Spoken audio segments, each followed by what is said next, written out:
any confidence in the figures that the Health Service give to SIB to make up the ISNI report, or any confidence in the ISNI report, when they don't know the difference between billions and millions, and they still continue to make the mistake, if it is a mistake. It is farcical. I'll leave it there. No, and I don't think anybody's going to disagree that when this committee or any committee is getting figures that they're accurate and they should be accurate. Absolutely. So, absolutely. So I do. If everybody's in agreement, we'll write to the department. We'll ask for officials to come before us and brief us on governance arrangements, checks and balances. But we will also alert them to the fact that we will raise that issue as well with them. Colin? Just on the same, and I mean, we got a budget there a couple of weeks ago that included the pages that had errors that had to be corrected as well, where there was extra zeros on it. So I think maybe some civil servants are a bit sort of trigger happy with the 0 button on the keypad, so we'll just keep an eye on that. But I did a radio interview on the issue of the new build, and there was reference made to me that I know about the governance, the extra governance arrangements that were going to be put in place. And interviewers suggested that it was going to impact the committee. I have a funny feeling it might have been just the minister was saying. Could we maybe write and just say, given the experiences that there's been in the past, and we understand that there are different governance checks being put in place, and could we get a copy of them to find out what they are? Because they might be useful to us as a committee to know what those extra governance issues are, that we could keep an eye out for them. Oh, absolutely, and that's essentially what my proposal was, because it is the minister's job to oversee this project, but it's our job to scrutinise the minister. So it's vitally important that if the minister's saying there are these are the new governance arrangements, this is what I have learned, then we need to be sure that we are aware of those so that we can hold him to doing his job properly moving forward. So no, I think that's all very sensible. Okay, content? So draft minutes then, members, just refer you to page 6, yes, so that's the draft minutes of our meeting held on 13th of February. Everybody content? Thank you. Can I refer members to page 2 of the table papers, and that's a note of last week's concurrent meeting with the Education Committee in Middletown Parish Church Hall. Are members content to note the informal minute of the meeting and publish it on our webpage? Thank you. Matters arising? None. Okay, so item number 5 then, which is Department of Health and Public Health Agency oral briefing on the Public Health Bill. So can I just refer members to papers which are at tab 5 of our pack, and this includes a briefing paper by the Department on the Public Health Bill, page 19, and the Department's consultation paper on the bill, which is at page 25. So can I welcome Chris Matthews, who's Director of Emergency Resilience and Protecting Health Director within the Department of Health, Anne McNally, Public Health Bill Team Lead within the Department of Health, and Dr. Gillian Johnson, Public Health Consultant within the Public Health Agency. So you are all very welcome. Can I remind members and witnesses that we have an hour for this session, so we'll all try to be succinct in our questions and our answers. And also the session will be covered by Hansard. So can I just invite you to present to us, and then we'll take questions later on. Thank you very much, Chair. Good afternoon. Thank you for the opportunity to provide the Health Committee with an update on the draft Public Health Bill. The written briefing paper that was submitted last week provides an overview of the purpose of the draft Public Health Bill, a high-level summary of the responses received to the recent public consultation in advance of the publication of the full consultation analysis report, which we anticipate doing around Easter time. The briefing also set out the planned next steps in the development of a bill. In relation to the consultation, it ran for a period of 14 weeks between July and October 2024. The proposals set out in the consultation document were designed to provide a broad spectrum of proposals for consideration and invited views on specific proposals for legislative change. The consultation was widely publicised and shared with over 500 individuals and organisations. As the briefing advised, the Department has received over 8,200 responses to the consultation. Over 2,000 of those were by email and post, as opposed to through the online process. The majority of the responses were received from individuals, with around 50 received from a wide range of organisations, including councils, trade unions, health and social care bodies, education providers, the political parties, religious, community and voluntary groups, representatives of the judiciary, and several organisations with an equality, data protection and human rights remit. The Department welcomes the considerable interest shown by all who responded to the public consultation, and the views expressed will shape how we collectively respond in an effective, appropriate and proportionate way to the 21st century public health incidents and emergencies. Crucially, any update to the current Act will incorporate human rights protections introduced since the Act came into effect in 1967. In terms of the health protection powers, a core focus of the proposals is being able to respond to a broader range of contemporary or novel public health security issues and threats. It's important to state that there is no intention to deviate from the current day-to-day proportionate response approach to public health incidents and emergencies, which in almost every single situation sees those involved voluntarily cooperate in the response to protect themselves, those close to them and the wider population. Whilst cooperation and the proportionate effective response are the standard, a range of safeguards and protections will be introduced on how we respond to health incidents and emergencies, including strict conditions and limitations. Judicial approval, review periods, a right of appeal and compensation are protection measures that will be introduced. Why the particular measures are necessary will also be clearly explained. Moving beyond the standard would only be considered in exceptional circumstances where there is no other alternative, is supported by medical evidence and with the appropriate safeguards and protections. If a wider societal response is required, if it's the only option, it would be subject to the agreement of the Executive and Assembly. In terms of the consultation, due to the volume of responses received to the consultation, the detailed response analysis is still ongoing. However, we have identified themes emerging in the responses. I'm pleased that the majority of the organisations endorsed the need to update existing public health legislation and provided helpful insights and advice from their areas of expertise. The points raised by specialist bodies will be particularly helpful in further developing the proposals. To make some reference to the human rights protections, the impact of the proposed health protection measures on personal rights and freedoms emerged as the most common area of concern amongst consultation respondents. A core purpose of the modernisation of the 1967 Act is to incorporate human rights protections into public health legislation and to place safeguards and protections around any action that the Public Health Agency may seek to take. It's important to point out that many of the health protection powers that have been set out are already available under the current public health legislation. Concerns were expressed in relation to proposed powers to enter dwellings, to ask questions and gather information, to impose medical examinations and vaccinations, and to isolate and quarantine individuals. Many organisations also stressed the importance of ensuring compliance with the human rights legislation. In early September, officials became aware of misinformation circulating to the public around aspects of the consultation. In response to this, the Department published a fact file which sought to clarify the policy intent. The Department fully recognises that the issues discussed in the consultation document may have called up difficult memories of COVID-19 pandemic experiences and of the measures that were required to address it. The Minister has been very clear of the need to strike the right balance between safeguarding personal liberty and the Department's responsibility to protect the wider community. For that reason, we have been and will continue to work closely with the Human Rights Commission to ensure that proposed measures align with human rights. A full human rights impact assessment will also be undertaken, which will incorporate equality considerations.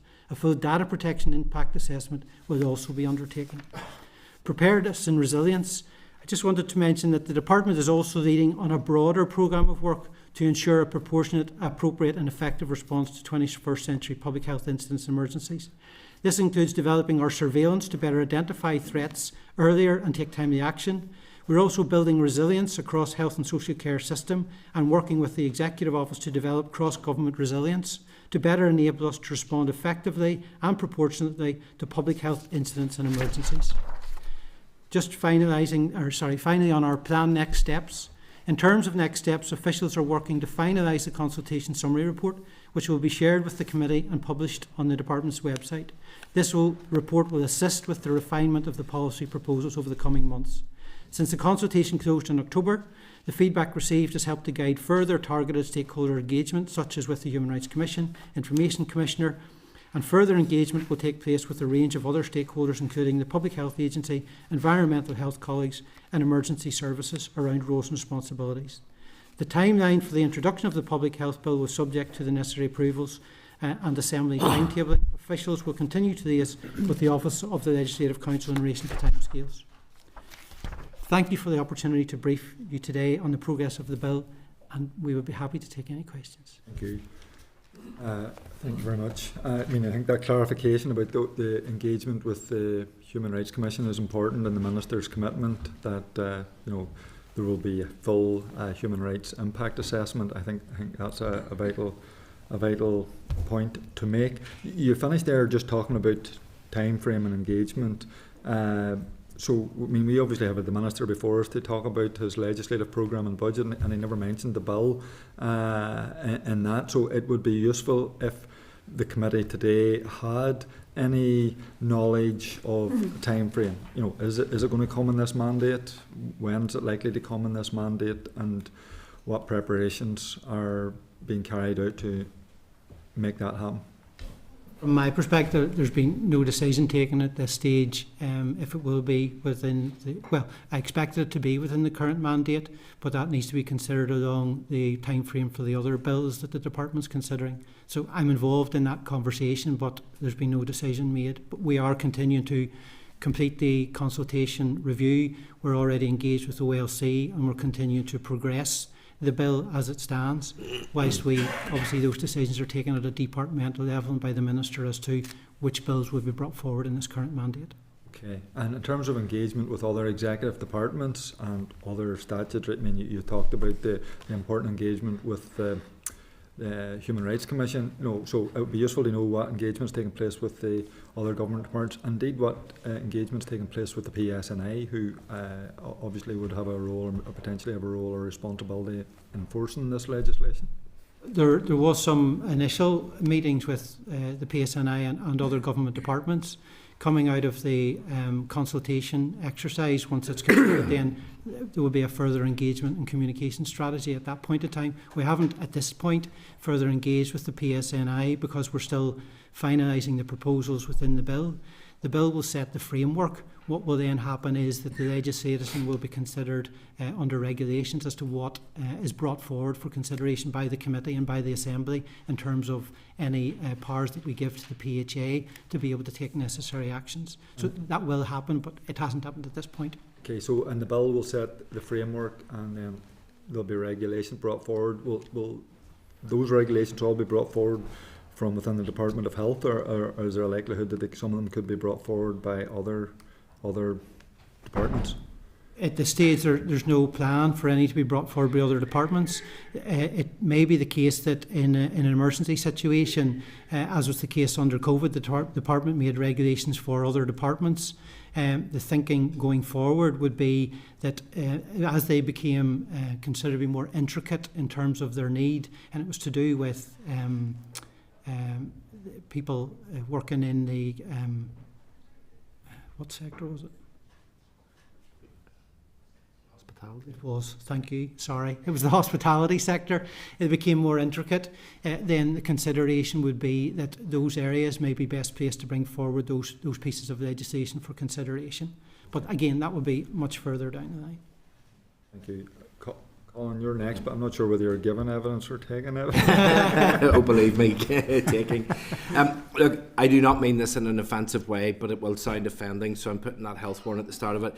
This just felt to me the way not to go about doing a consultation. We were inundated with people that just read pieces of the information that was in it. I think the information was presented in a way that if you were a technical individual and understood it, you probably got the run of it. If you were a conspiracy theorist out there, it gave you enough to be able to go on a big long run, and we got many of those rants. It's probably one of the top issues that I had received correspondence about. And the frustrating thing was much of what was being said wasn't borne out if you actually read into it. So I think if we can really, I think it would have been fair point to say this is going to be pretty controversial. We need to be really careful about how we present it. But I think it just followed the procedure that's always there. It went out and it just caused an absolute massive revulsion coming back the way. And I'm sure other members were the same, getting dozens and dozens and dozens of emails at a time. They set up those online petitions and the emails were just pinging in on a regular basis. But it does lay bare something which I think is interesting in terms of legislation. How many of the public consultation feedback that you got were against were negative and unhappy with the actual legislation? And how much of that then is taken on board? I mean, if you have 8,200 responses, if 8,000 of them were negative, does this mean that you just go back to a drawing board, that you highlight the bits that people said were negative and then actually try to change it? Or is it a case of you've got your things that you've presented, that's the way that it's going to be? And are we able to track the changes between the document that was presented and then any changes that will be made after? Or can you tell us of any major themes that you're saying the public were absolutely outraged by this, we need to go back to the drawing board? A lot of it was to do with the human rights implications, and I think, to be fair, there was a lot of misunderstanding and reading into it that what we were going to do was actually going to have a negative impact on people's human rights, whereas in fact it's actually the other way. It's introducing, because the 67 Act doesn't cover human rights, whereas this will, and that's partly why we've been working very closely with the Human Rights Commission, and that's partly why we need to try and ensure that the narrative going forward explains all of that, explains the various balances, controls and checks that will be in place to ensure that we don't give the impression that the department is just going to impose things on people. Like if we bring forward, if we produce a bill and we bring forward regulations, those regulations will be subject to scrutiny before they are introduced. So all of that will happen, all the checks and balances in terms of having the right to appeal, having the right to challenge a court order if that needs to be the case, will be there. But a lot of what we are bringing forward, yes, it's enhancing what is already there, but a lot of those powers already exist. And the Public Health Agency has, as I had mentioned in my sort of opening remarks, the vast majority of situations have not required them to actually put any of those into place. The purpose of this is to bring it up to date for 21st century risks. So you're not just talking about infectious disease and high infectious disease, you're talking about contamination, you're talking about other risks to human life that may be required. Most people respond and do what they're asked to do because they see the benefit for them, their family and the wider public. So we've had issues to do with Mpox, we've had issues to do with H5N1. Those have all been dealt with on a day-to-day basis by the Public Health Agency and the staff within health and social care. So it hasn't required that. I think the issue is we need to make sure that people are clear and understanding that this is trying to build in those protections, but we're also doing an awful lot of work around better preparing ourselves. So not only in terms of day-to-day responding to emergencies, and like an emergency that happens today and how we respond and how we work with other departments when we work with colleagues in the south, but also then in relation to planning for another pandemic. One of my areas of responsibility is pandemic resilience. So we are working with the HSC to develop our pandemic resilience. So we're looking, stockpiling's part of that, better planning and responsiveness within the HSC. We're working with TEO on the cross-government response, so what education will do, what everybody, and how we will respond to try and ensure that we have resilience. That means that if we face a pandemic in the future, hopefully we won't have to go into the stages that we did with COVID, and hopefully we can maintain our services. I have stockpiling, which is looking at vaccinations, it's looking at PPE, face masks, all of that fits within my area. So the bill and the responsibilities, and what we're trying to do in the bill, is only one aspect of the overall learning that we're taking from COVID and the experiences that we've had thus far. So yes, there are issues raised, and the vaccination one came up very clearly, and the Minister went out and said that is not going to be part of this, but we put everything out there to say these are the things that we would consider. A number of those, and if you've obviously, as you will have done, read through the consultation document, if you look at some of the information around Part 141 to 144, where it talks about interventions for people and for premises and for things, all of those won't be in the bill. Those will be brought forward consideration and detailed consideration under regulations. So all of that will be open to that detailed scrutiny. And we need to try and make clear to people what checks and balances will be in there. And most people do the right thing, but we do need to be able to respond if we find ourselves in a situation where somebody has been infected and is not prepared to do what they need to do for their benefit and for others. There's some really good key parts in that response, which I think we need to pull out to be able to go back to people if they come to us. I was quite surprised at our presentation today that the email box didn't start to ping up again on people coming to that. But there is good, clear information in that answer to show that. But there's no substantial human rights change from what was there previously to what's there proposed at this stage. Would you say would that be a fair comment? The 1967 doesn't include human rights. The new one will. So I'm not saying that you would, but there are things potentially in the current legislation where the PHA could impose something on somebody and there is no right of appeal. But under the changes that we're proposing with the human rights, there will be the rights of appeal, the right to apply to the court, and the PHA will have to go to court to get a court order to be able to do certain actions. They can, for instance, if they need access to premises, they can request that people give them access to premises. And if that person then agrees, that's fine. If they say no, they can then take this next stage of action, which is say, okay, if you don't give us this, we're going to then go to the court and ask the court to give us, but the court is going to say, you need to clearly explain why you need this, how long it's for, when it's going to be reviewed, and when it's going to then be stopped. And that person will have a right of appeal against that too. Perfect. That's great. Thank you very much. Thank you, Chair. Dan? Thank you, Chair, and thank you for the presentation. 8,200 responses is a phenomenal response to a consultation and to a very long, complicated and convoluted consultation, as it needs to be. That's fair enough. But it is an amazing response.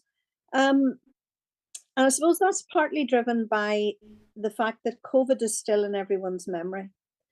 And there are many families and children and so on who still suffer from the impact of COVID regulations. So I'm not surprised that it was driven in that way. A couple of things really that interest me around this. One, this bill or these proposals see enormous power being given to the Public Health Agency. And for an arm's length body of government, it is a substantial amount of transfer to them under the proposals that we read. And yet the COVID inquiry tells us that the Public Health Agency didn't always have the stats to back up some of the measures that we're being asked to implement. Are you confident that the Public Health Agency will be able to do everything that these proposals request of them? Well, yeah, the short answer is yes, because many of the proposals they already have the powers to do, and it's to do with the day-to-day response to emergencies and issues that emerge, such as Mpox, H5N1, all of those sorts of day-to-day highly infectious diseases. There's also, part of the bill is also about improving surveillance so that they know earlier and more fully what is actually happening in relation to infectious diseases. And the work that we're doing on the pandemic resilience with the PHA, the SPPG, and working with colleagues in UK and in the Republic around data sharing, working together to plan better, to respond to it. All of that will put them in a better position to be able to respond to a future pandemic if that's where we find ourselves. Part of the pandemic resilience planning is looking at our capacity for testing, looking at vaccinations, looking at PPE.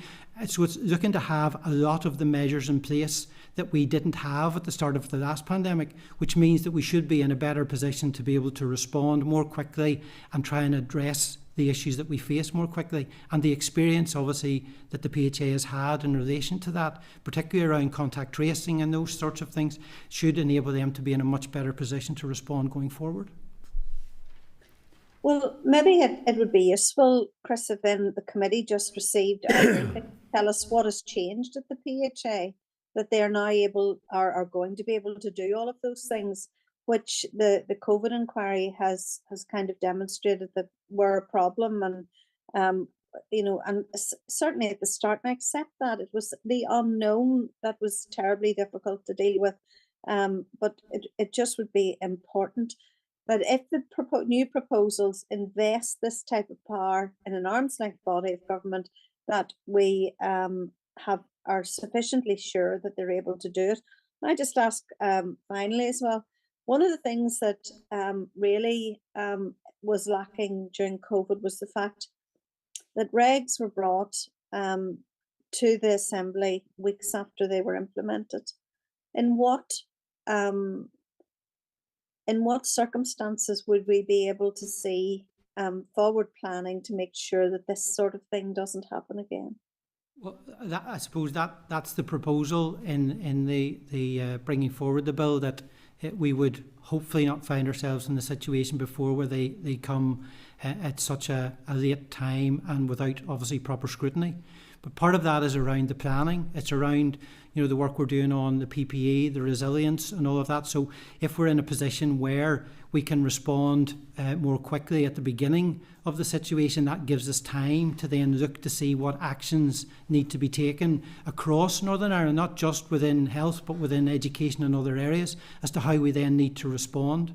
And the Bingham report also recommends that what we would do is the Minister, based on medical advice, would bring forward a proposal to say that we are going into an emergency situation to the Assembly for discussion and debate, to then have a decision that based on the evidence we are, and that then moves us into the position of potentially bringing forward regulations for consideration in short time frames. They're even looking, currently I think it's sitting at 14 days, and there's some discussion going on about potentially bringing that to 7 days. But that obviously then needs to be considered by this committee and by the Assembly in terms of Northern Ireland's response to making those regulations in those sorts of time frames too. Okay, thank you, Dan. Danny? Thank you, Chair. Thank you for your presentation. Like Colin and I'm sure all other MLAs right across the Assembly, I got a lot of communication about this. Some of it quite hysterical, it has to be said. There were things, Nazi Germany was brought up, and I'm sure things the department had no intention of ever bringing in were thrown around as if they were facts. I think you referenced it there when you were saying about misinformation.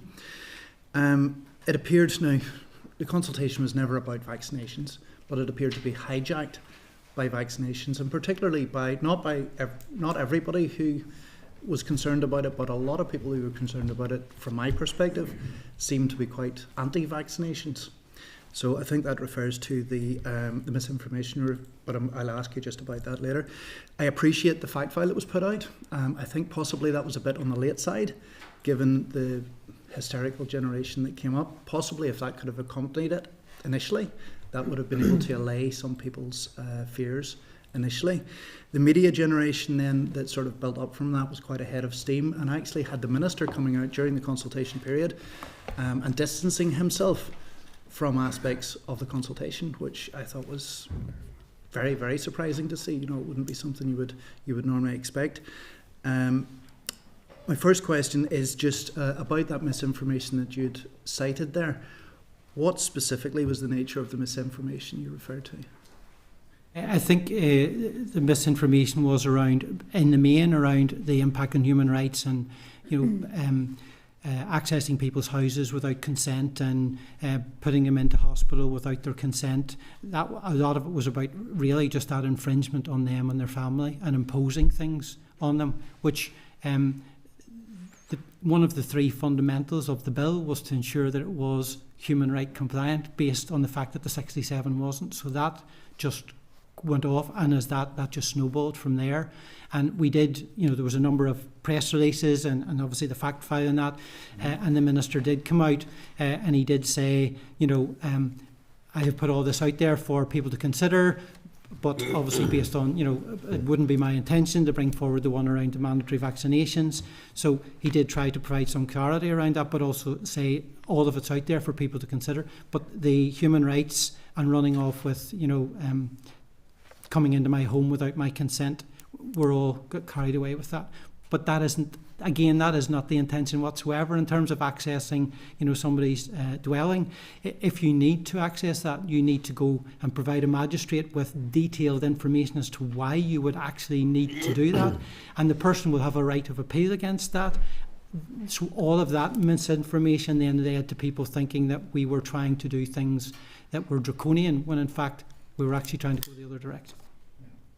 Will those responses that reference those what were referred to as draconian measures, will they be weighed given that there was an element of misinformation in them?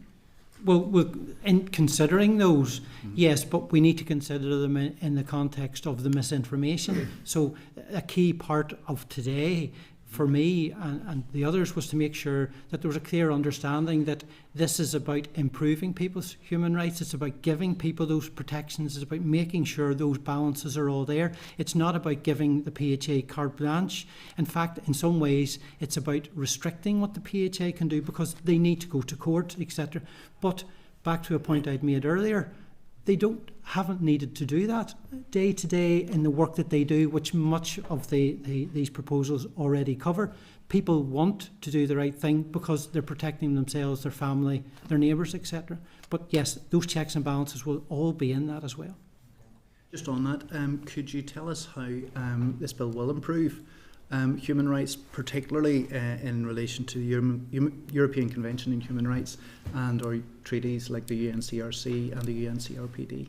Well, in terms of doing the full human rights impact assessment, that will look at all of the equality issues as well. There'll be a data protection one done as well. So it will, and it also, we're a signatory to the Convention for Health. So we are signatory to that as part of the UK, and one of the issues in it is to ensure that we have a broad response to health risks. So we are currently not achieving that because our Act is in 1967. By doing what we're doing, we'll ensure that we're actually meeting our requirements under that as well. So it's actually stronger on human rights, in the grounds of human rights, than certainly absolutely. The 1967 Act is quite outdated. Yes. And this puts in a lot more of the more recent human rights conventions into place. Yeah, and a lot of protections as well. No problem. And I really appreciate that obviously lessons have to be learned from COVID. As Diane mentioned, there was a time when, nothing was really known about it and a lot of regulations were put in place very quickly. So this will give us knowledge and make us better prepared for the next time. Yes, this along with the work that we're doing around our emergency planning, our pandemic resilience, the work in the Department of Health, the work across the wider government, the work that we're doing with the UK. We've an exercise Pegasus in the autumn that UK are leading on. Northern Ireland's a core part of that. Our colleagues in the South are running an exercise in early March that people from my team, from the Public Health Agency, are going to observe on. We're working with our colleagues in the South around their pandemic planning, our pandemic planning, to ensure that, because obviously a pandemic doesn't recognise the border, so there's a lot we need to do there in terms of improving data sharing, the relationships and all of that as well. Thank you. I really appreciate this, and thank you very much. Nola? Thank you very much for the presentation, and hopefully, coming moving forward as we progress the bill, we can ensure that the facts are front and centre to what it will actually contain, and the committee will also, during the process of scrutinising the bill, hear from the likes of the Human Rights Commission for that human rights based evidence too. I wanted to ask, you mentioned around the regulation making powers, particularly the regulations around the Bingham report, and then the difference between the immediate emergency situation. So the regulations that will be made in the Assembly, the affirmative procedure, because not people aren't aware of what that means, we are as MLAs. So can you confirm, does that mean that they will only go ahead once approved and spoken to in the Assembly? And that is always the intention, but as I had said to the committee the previous time I was here, with all the planning I've explained in terms of ensuring we're in the best place possible to respond in the future, that would certainly be the intention. But the regulations would potentially provide for the ability to bring something forward in an emergency situation that would then retrospectively need to be debated within 7 to 14 days, and it would have be in for a limited period of time, and if it wasn't debated within 14 days it would fall. So those are some of the things that we're considering as an emergency, but all of the work we're doing is to try and make sure that we don't find ourselves in that position, and taking into account obviously the Bingham recommendations and all of the explanation I've given around our pandemic resilience planning. Okay, I think it's just important to highlight that issue again, and I also wanted to ask, and maybe I'm oversimplifying with regards to power that organisations such as the Public Health Agency already have, and what will this bill look like at the end compared to what they have now? It will put in additional protections and safeguards. Not that the Public Health Agency would do something that was inappropriate, but for the individual, it will give them additional protections and safeguards, because from a number of angles, if regulations are approved for certain actions after a bill, that will go through scrutiny. If they're then put in place, they will include protections for the individual, in that the Public Health Agency would have to get a magistrate's order for a certain action to be taken. The individual would also then have the right of appeal against that, and even if it is brought in, it would be time limited. And it would have to be reviewed on a regular basis. So there are a number of ways in which it would protect people going forward based on human rights, to give them a better protection than potentially could be the case now. Thank you. I just think it's important to highlight that again.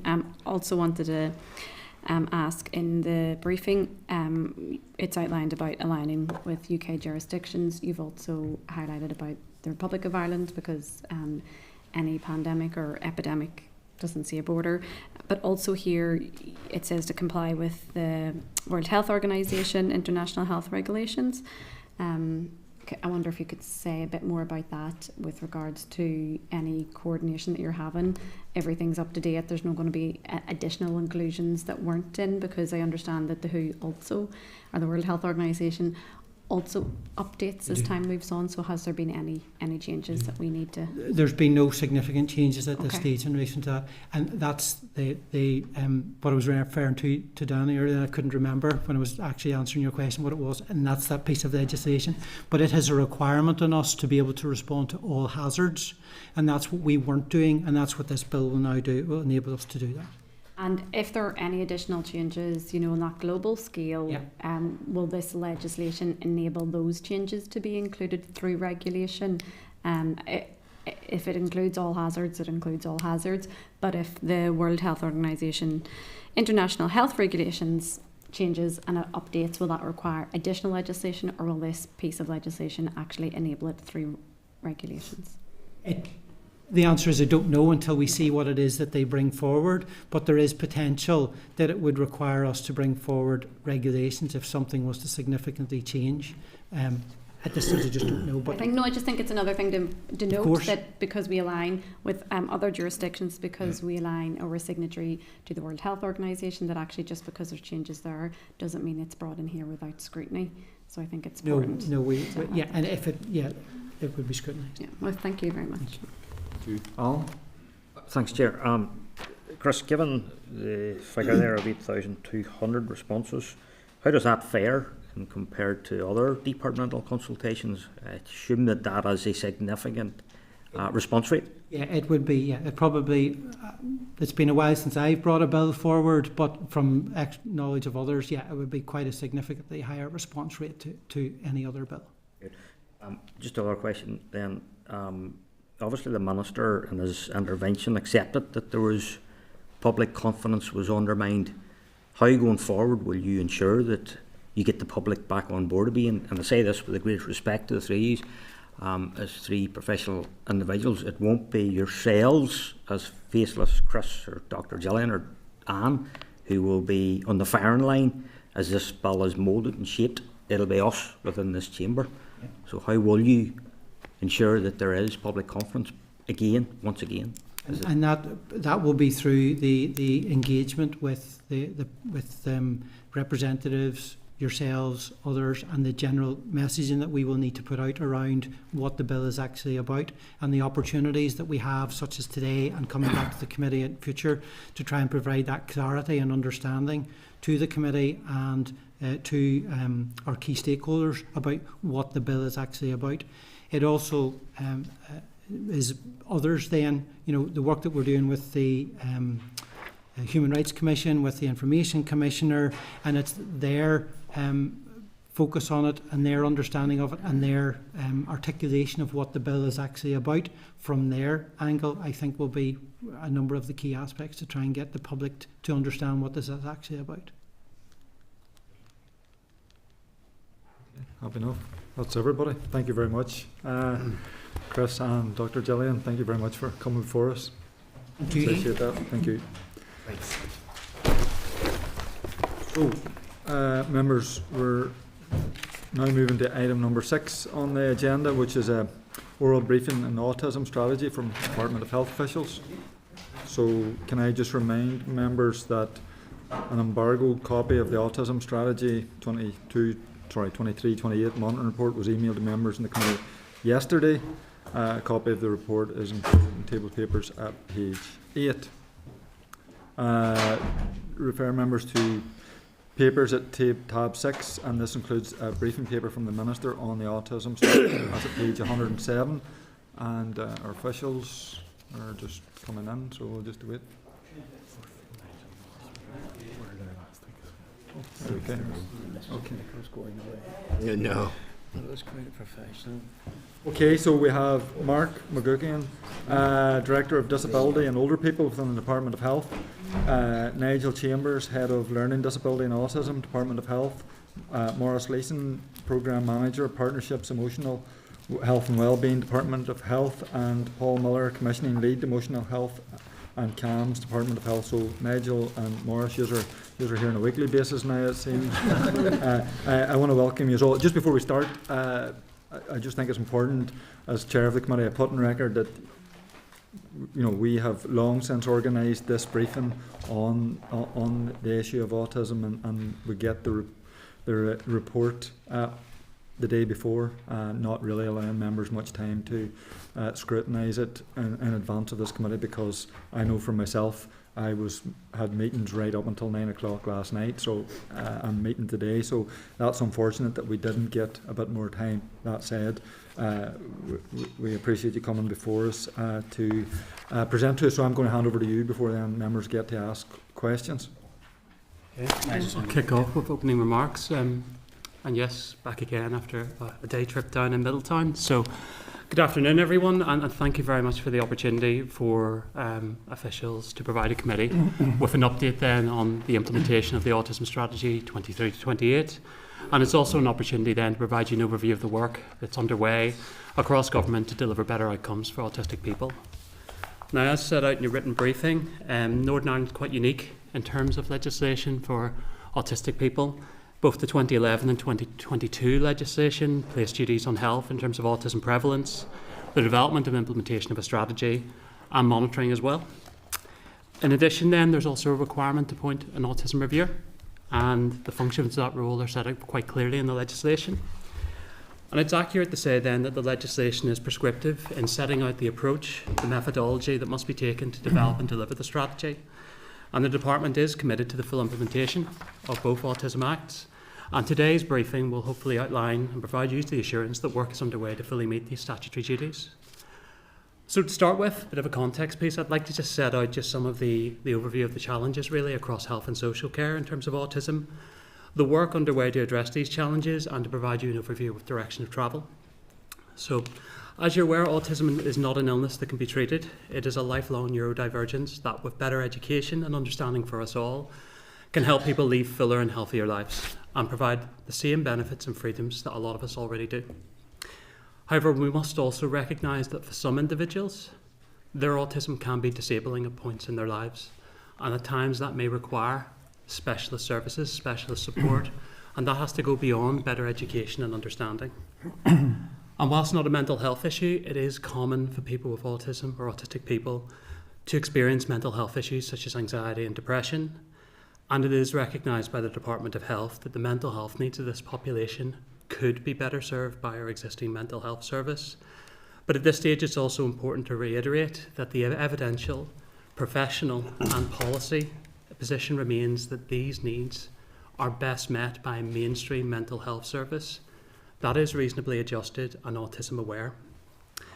Work is already underway to improve equity of access and outcomes for this population, including the launch of new training that has been developed in collaboration with the Middletown Centre for Autism, and that's due to launch in spring of this year. We also must be cognizant that 3 in 10 people with learning disabilities will also have a coexisting diagnosis of autism, and that population can present with exceptional levels of need in terms of health and social care. And while significant progress has been made to co-design an adult learning disability service model to better meet needs and to ensure regional consistency of service provision, it is fair to say that that work has slowed since I last briefed you in May of last year. However, I remain hopeful that we will be making our way to a public consultation in the coming months.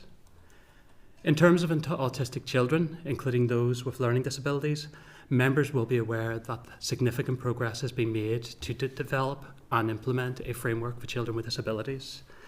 And this work has been rapidly accelerated by the Minister's recent decision to allocate an additional £30 million recurrently to children's disability services. And as you'd mentioned, Chair, Morris and I will be seeing you again in a few weeks to provide you with a verbal briefing on the progress that's been made since October. Lastly, so many people for so many years have been allowed to go undiagnosed, and that's not good enough. Now, while diagnosis is not the solution for all problems faced, and not necessary to open every door, it is the start of a journey for each person diagnosed. And the Department is aware of significant waiting lists in terms of autism diagnosis, ranging from 3 to 7 years for children and adults respectively. There is significant variation in terms of our diagnostic rates, up to nearly a factor of 4 across trusts, and there are up to 13 different pathways for assessment. It is the Department and Minister's view that this is not acceptable, and officials are identifying best practice to ensure that it is common practice. Work is now underway to produce a regionally standardised pathway for assessment of autism, and that will better allow us to manage and reduce our waiting lists. In terms of the autism strategy, the Department has taken a leading role in producing and developing a cross-departmental strategy to address the long-standing inequalities for this population. And despite a very challenging financial and political context, the Department continued with the development of a new strategy which was published in late 2023, aligned to the legislative requirements set out by the 2011 and 2022 Acts. The strategy recognises that the challenges faced by autistic people are cross-cutting and therefore require collaboration across government sectors and, most importantly, autistic people. This strategy is supported through increased collaboration across sectors, and the 2-year delivery plan outlines actions across health, education, communities, economy, and a range of our statutory and independent sector delivery partners. It sets out the outcomes we seek to achieve and the timeframes for delivery. And in advance of your questions today, I do concede that the strategy could be stronger on measurable targets as set out in the legislation, and work is already underway to address this deficit. The strategy and underpinning delivery plan are not only informed through consultation and engagement, but through evidence and best practice. This was not a one-off engagement, and we continue to engage autistic people and the sector via the Department's Autism Forum, which was established in 2021, which is co-chaired by an autistic advocate and I, to consider issues on a thematic basis and to inform the delivery of the live strategy. A consistent message from the people that we support and their families that they want actions and not words. And this was a common theme that was highlighted through the consultation that resulted in the 2023 strategy.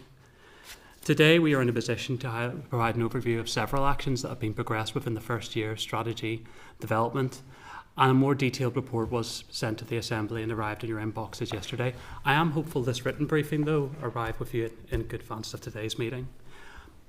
So I won't go into too much detail because some of the deliverables are already within your paper, but you'll see quite clearly significant progress has been made in terms of employment, and we have developed and collaborated with the Equality Commission for Northern Ireland to develop a guide for employers in terms of autism awareness and reasonable adjustments, and this was launched late last year. Capacity building sessions have been developed in collaboration with the Housing Executive, and over 600 staff have taken part. GP training videos have been developed to improve equity of access in primary care, and that is about improving awareness of autistic issues and challenges in accessing GP surgeries, but also the reasonable adjustments that can be taken in terms of assessment and treatment. A review has been completed in terms of learning disability coexisting diagnosis of autism to better understand the needs of that population. Alongside that then, the HSE Leadership Centre have also undertaken a review of the regional autism information needs of this population, and the Phase 1 report that's been produced has provided a very comprehensive and long list outside of health and within health of the information needs of this population, and work is now already underway with our departmental partners to start consolidating a lot of the information and guidance that's already out there into a single resource, whilst also addressing the gaps of information that's currently not there that families and people supported can't access. Lastly but not least, the Autism Reviewer was appointed in September of last year. I'm conscious she briefed you last week, so you're very aware of the functions that are set out in the role and the work that she's been doing and what she'll be doing going forward. In conclusion then, the Department has a robust understanding of the challenges faced by autistic people in Northern Ireland, not just within health and social care, but wider public services. This understanding, grounded in evidence and guided by those with lived experience, has very much set the way forward in delivering better outcomes across government. It was developed through a process of respect, listening and involvement, and that is very much the process that we are sticking to in terms of implementation, and that we recognise that the importance of ensuring, we recognise the importance of ensuring that all autistic people and those awaiting diagnosis, their families and carers, receive the right access to services at the right time, at the right place. And I'm hopeful that the evidence provided today within your papers and our responses to your questions provide that assurance that we are taking action and not just saying words. The work, I suppose, consolidated within the monitoring report has now enabled us to shift to the next phase of our work, which is beginning to develop the final 3 years of the implementation plan for the strategy. So I'll pause there. Thank you very much for your time and look forward to your questions. Thank you very much. So yes, we obviously were in Milltown Centre of Excellence for Autism last week, and it was very, I can speak personally, it was extremely informative in relation to the work that they do there and the opportunity they have for educating others in relation to the work they do. I mean, I raised it last week, I'm going to raise it again. I felt from the presentation from them that, you know, we're maybe not utilising their ability and expertise as much as we should be. I certainly think that's what they felt as well. So, I mean, that is an appeal that I will make at the beginning, that, you know, we have this Centre of Excellence which is doing great work in terms of research and education and training, and I think they could be utilised much more. Last week was obviously focused, it was a joint meeting with ourselves and our education colleagues, and a lot of it was focused towards the impact within the educational setting. So there's one aspect where I certainly think Milltown Centre could be used much more. You also talked in your presentation about the Autism Reviewer being appointed. I think that's obviously very good news. I think she gave powerful testimony last week as well. She's not long in her job, so but I certainly expect her role to be very important with regard to moving forward with the strategy. So in terms of questions, in the briefing paper you talked about, and you mentioned it there, equity of access. You talked about the waiting lists, and you've talked about the disparity across trusts. So you said that you're moving towards a regional strategy.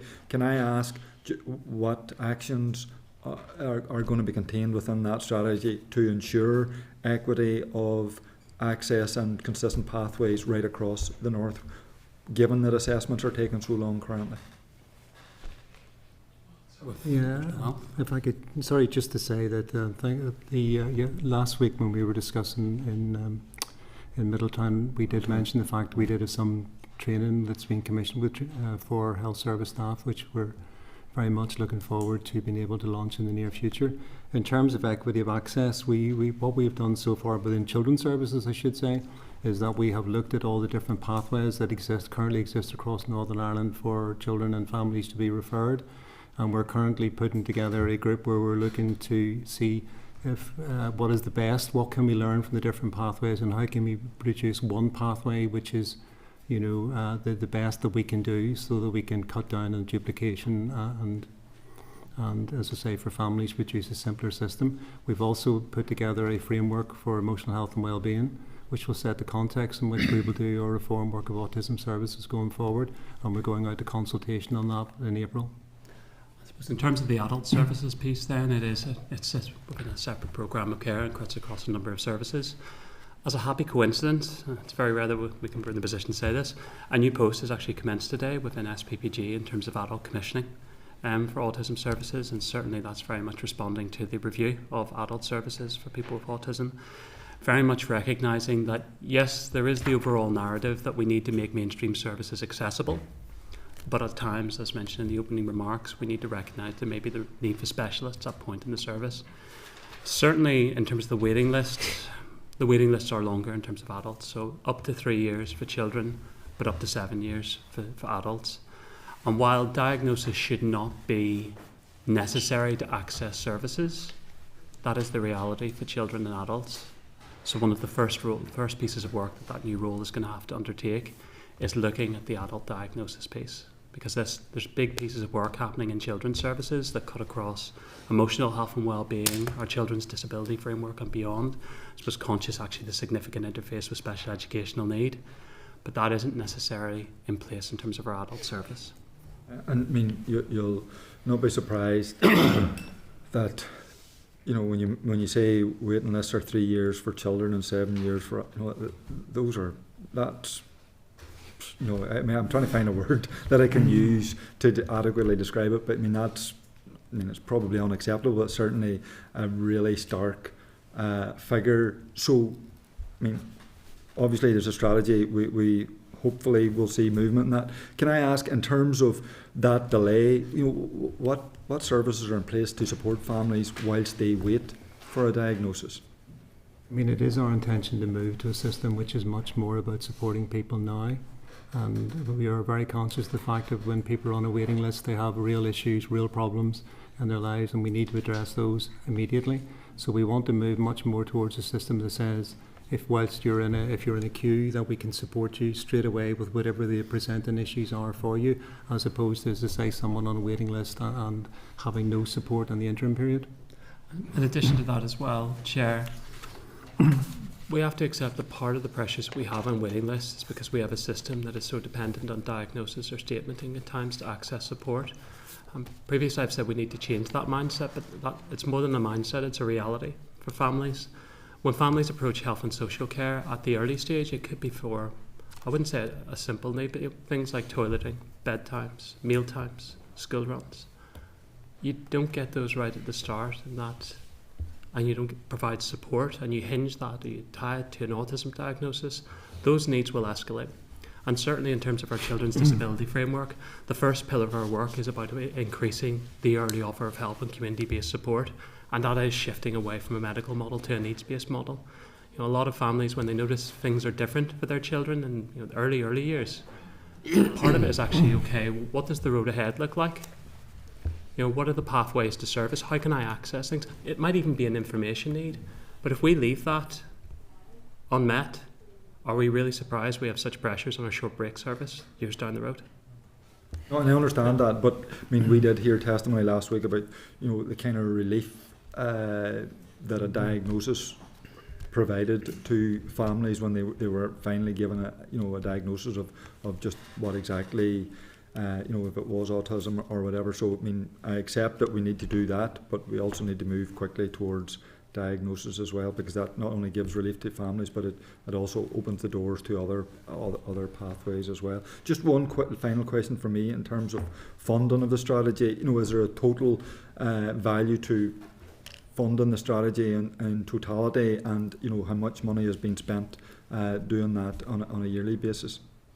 We, as a department, we've allocated 300,000 in 24-25 and 300,000 25-26 towards it, Chair. But it's very difficult actually and as you'll see, and apologies that the report only issued yesterday. There was no malice of intent in that. It was delayed with me, if I'm honest with you, Chair. So the staff had done quite a bit of work on that, and it sat with me because I've been involved in the COVID inquiry and the Muckamore inquiry. So it was delayed in getting cleared from me. So apologies. The report we put out in terms of the progress report, it details where we can what funding is put in, but it's very difficult at times to isolate a level of funding because it's wrapped in with other programmes of care. So it might be in terms of wider learning disability, or it might be in terms of some other programme of care. So there isn't a direct funding stream that says this is for autism services, but as the department, we've allocated, say, 300,000 in last year and the year before for delivery of the strategy, and the monitoring report does detail where we can how much has been spent against each activity. Okay, Orlia. Thanks very much, Chair. And thank you for the presentation and the briefing paper that we got. Nigel, I just want to come back to one of your last remarks there with the Chair around this shift in the model to a needs-based model as opposed to medical. And I totally agree, people are sort of coming up against a blockage when they do have children, young children that have additional needs, and unless they have that diagnosis, there is problems there with access and support. But how do we change that? Because that's probably like a systems-wide issue, how systems at all different levels, health, education, and how they respond to when a family or an individual is asking for help or support. And how do you envisage that we actually change that? At the moment, would the issue be that we don't have enough staff, enough training, enough resources? I'm just trying to unpick that a wee bit in terms of how you would foresee that we can shift that systems response. And it's possibly easier for children's services than adults because of the significant work that's already underway through the Children's Services Strategic Reform Programme. I'm conscious there is a work stream in terms of early intervention and family-based support, and as I mentioned, one of the key pillars of our children's disability framework is around early intervention, community-based support. For me, the initial step around this would be understanding the actual needs of the population. So without a robust needs assessment, we would never fully understand the diversity of needs within early years, early childhood and beyond, and more importantly, the level of service that's required. That very much then shapes where we need to focus our resource in terms of understanding where the gaps are. It would also need to be accompanied by a piece of work actually mapping out a lot of the early intervention and support services available. Things like Sure Start, and I'll be looking to tomorrow on Paul in terms of some of the things that are already available, but there are a lot of good resources out there. Yep. As a father of 2 young children, I've used those resources, but equally we have to recognise that the resources currently out there, families, particularly around autism, don't feel that there's enough. Okay, thank you. And you had also mentioned, I'm not sure if I picked the detail up correctly, in terms of adult services, did you say that there's a new post being commissioned for adult services? Or just started today. Brilliant, okay. Because we've covered that previously at the committee as well, so that's being advertised then? No, the person recruited, the person started today. Brilliant. So and that's a happy coincidence. I can't confirm I met the person this morning, so he's definitely real. Oh, brilliant. And is that person working across all trusts then, or what's their sort of remit? What we can do is we can provide you the detail in terms of the overall role, the spec of the role, so I can get that to you in writing because I don't have it to hand. Look, this person will be based within the within SPPG in terms of our operational side of our department. Very good. Within our learning disability and adult safeguarding team. Okay, no, that's definitely good news. Just considering the last time the committee covered that issue, it was just so depressing because there was so little, available or in existence to help support adults with autism. So there is a few, I suppose we are tying this in, so look, there'll be a significant piece of work that that person has to undertake in terms of health and social care services. Autism is also a key component of our work around transitions. So, and this is a piece of work that we're working with education, economy and communities on at a departmental level, but also within HSC in terms of developing a regional protocol. But we're cognizant it's a lot of the elements of good transitions are just as applicable to autistic people as they are for learning disability. But the difference is there's not a programme of care waiting for them when they become adults. Now that doesn't necessarily mean that we need to create an autism programme of care. For lots of people, mainstream services with good adjustments are the right space. But it's still a piece that that the Autism League will need to pick up, but equally we're tying it up with our transitions work as well. very good. Can I just ask two quick questions together? Sure. So my final questions, maybe more this one would be directed towards you.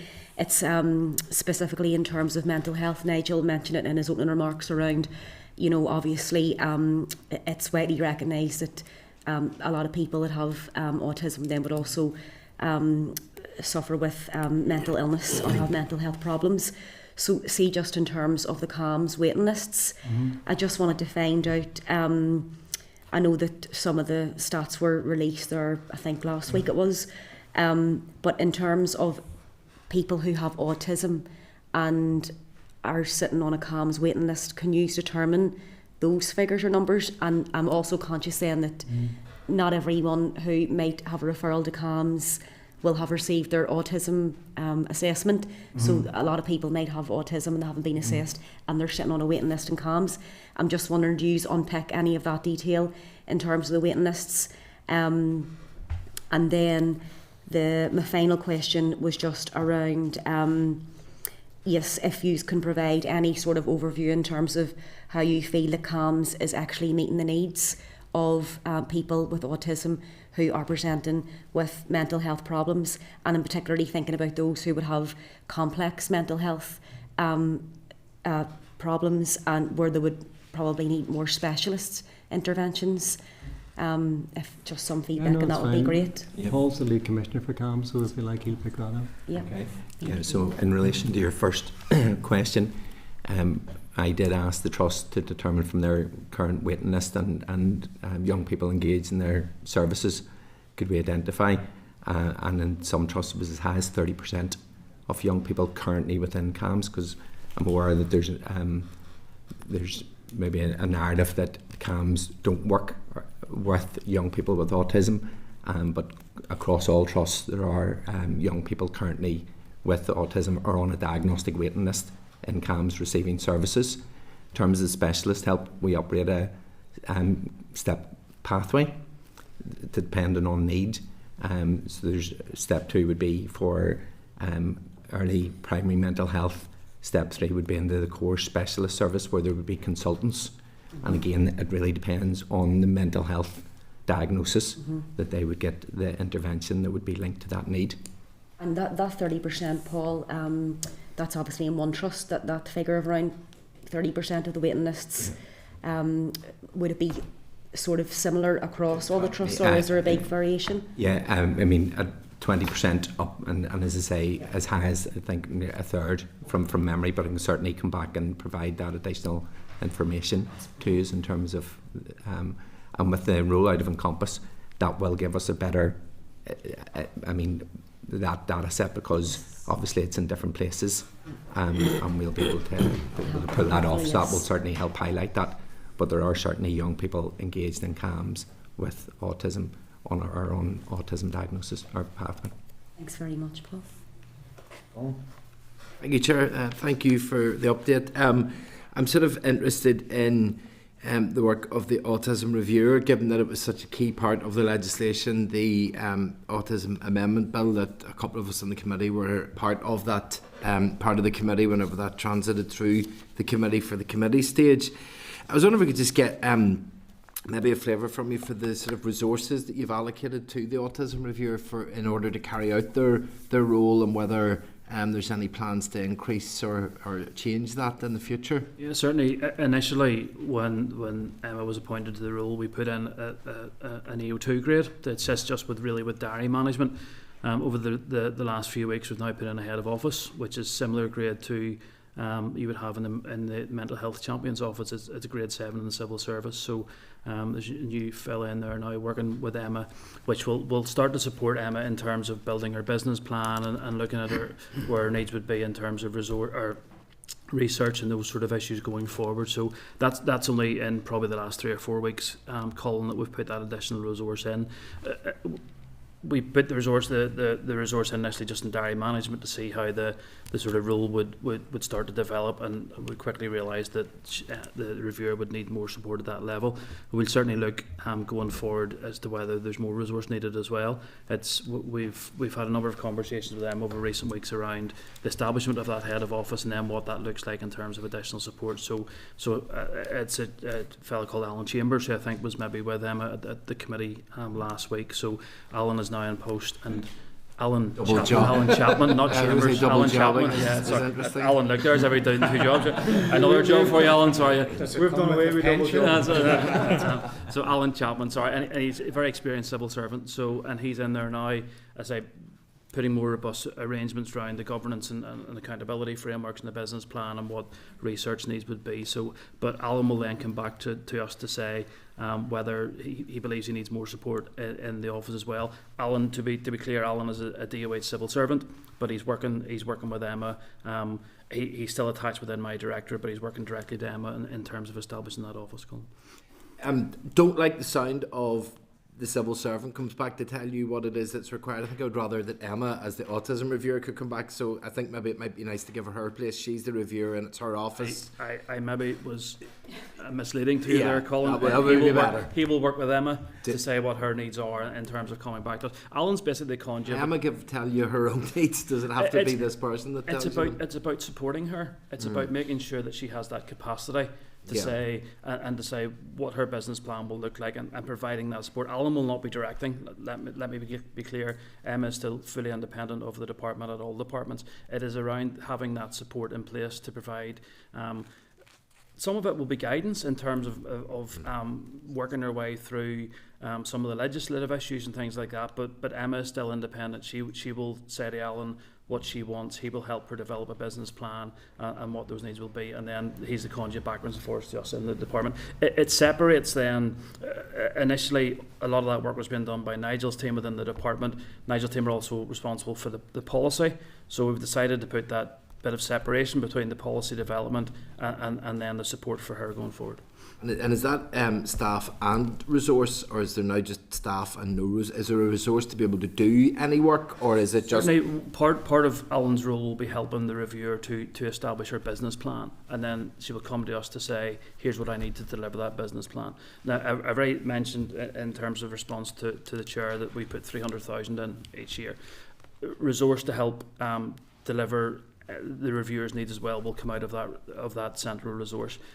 We did write, when the reviewer's office was being established, we did write around all departments at the time. It was Robin Swan at the time as minister, wrote around all departments because Emma's role is cross-departmental, wrote around departments at that stage to say would they be prepared to help with the funding.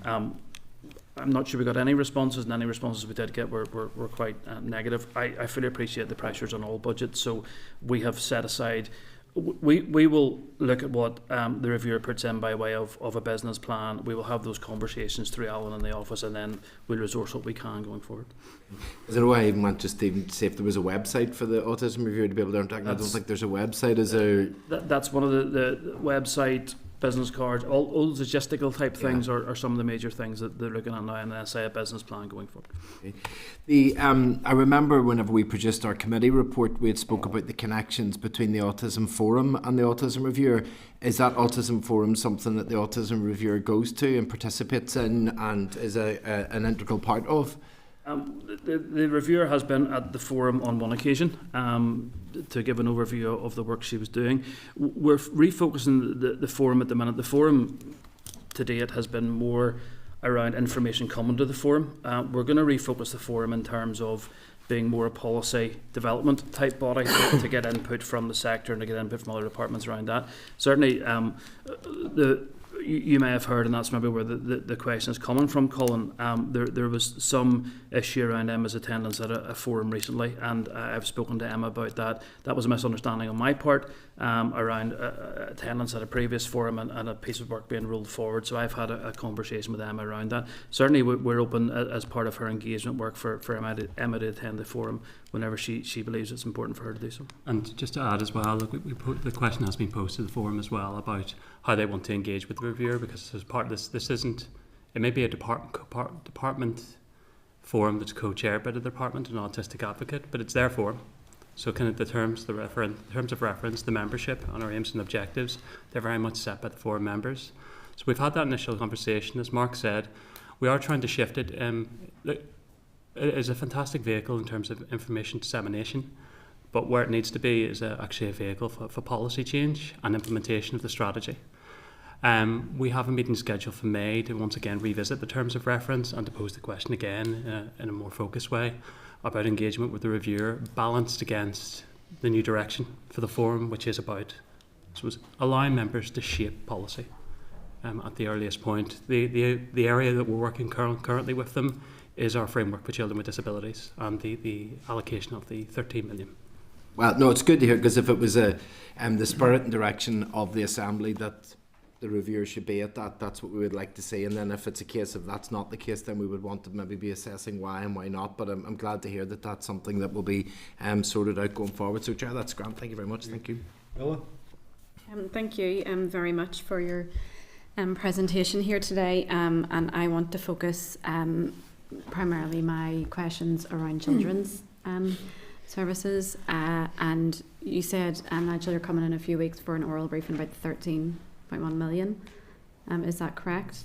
Yes, with a written briefing with you next week. Okay. We'll make sure it's with you next week. So you'd prefer I hold those questions until then, because I do have a number of questions regarding that. Yeah, I would say some of those questions in terms of what progress has been made since October, what's going to be made in the next number of months, and probably more importantly, the number of respite beds in residential. I think those are coming to you in writing, plus verbal briefing. Yeah, if we can, I'm happy to hold those questions. But, specifics, we got an update the week before last, a written update in some of the progress the week before last, but it wasn't specific with regards to what actually it would do with respite beds, for example. So if we could get those, and if we could also get an update on, I'm going to say, Redwood, is it?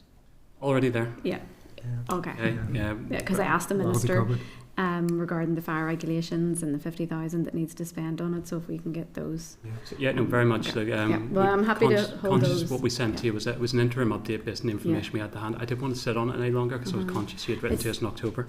Yeah, and I had asked, I think in September I'd asked first, and the minister had said that he was only aware of it 2 weeks, or he wasn't aware of the issue when I asked 2 weeks ago. But we have been asking about some of these issues, and I know I in particular and other party colleagues, for a number of months, so they have been on the agenda. So if you have the answers and they're there, I think it's only fair that you get your place to highlight that too. I have a question on the actual report at 6.1. I'll maybe start with, I'll go in maybe chronological order at 1.2 then first. I think it's like page 10 and 11 of our pack, and it's about the emotional children and young people emotional health and well-being framework. And this might seem like kind of like a silly question, but what is the intent of the framework? What does it hope to achieve? Okay, so what we're looking to do is review autism within the neurodevelopmental approach. We talked about pathways, the 13 existing pathways, move towards a single pathway, and also then a single referral point, and that would follow nice guidelines. Sometimes in the past, young people would have went through a diagnostic pathway only to get to the end and find out, no, you don't have autism, but you may have ADHD. You need to go on another pathway. So we're currently working with our colleagues in PHA, excuse me, and looking at neurodevelopmental pathways. Scotland have already adopted one. They moved their autism strategy and they've moved towards a neurodevelopmental pathway. So it would be around, and then as referenced, that early support based on identified need. So if it is around toilet and sleep, transitioning, that level of support would be there, and it's not predicated on a confirmed diagnosis. And going back to that level of understanding, sometimes when individuals, be they parents or adults, get a confirmed diagnosis, it just helps them frame and understand the world in which they live in. But this would be very much around dealing with the presenting pressing matters at that point and resourcing them. And with regards to the you said about the services and that are there to offer, and you going out to consultation, it makes it sound like there will be needed additional funding towards any gaps in those services. And it says on the report that it says completed, so it marks it as completed, that engagements have been completed, so it's going out to consult, I think you said in a number of months, maybe, was it, or something?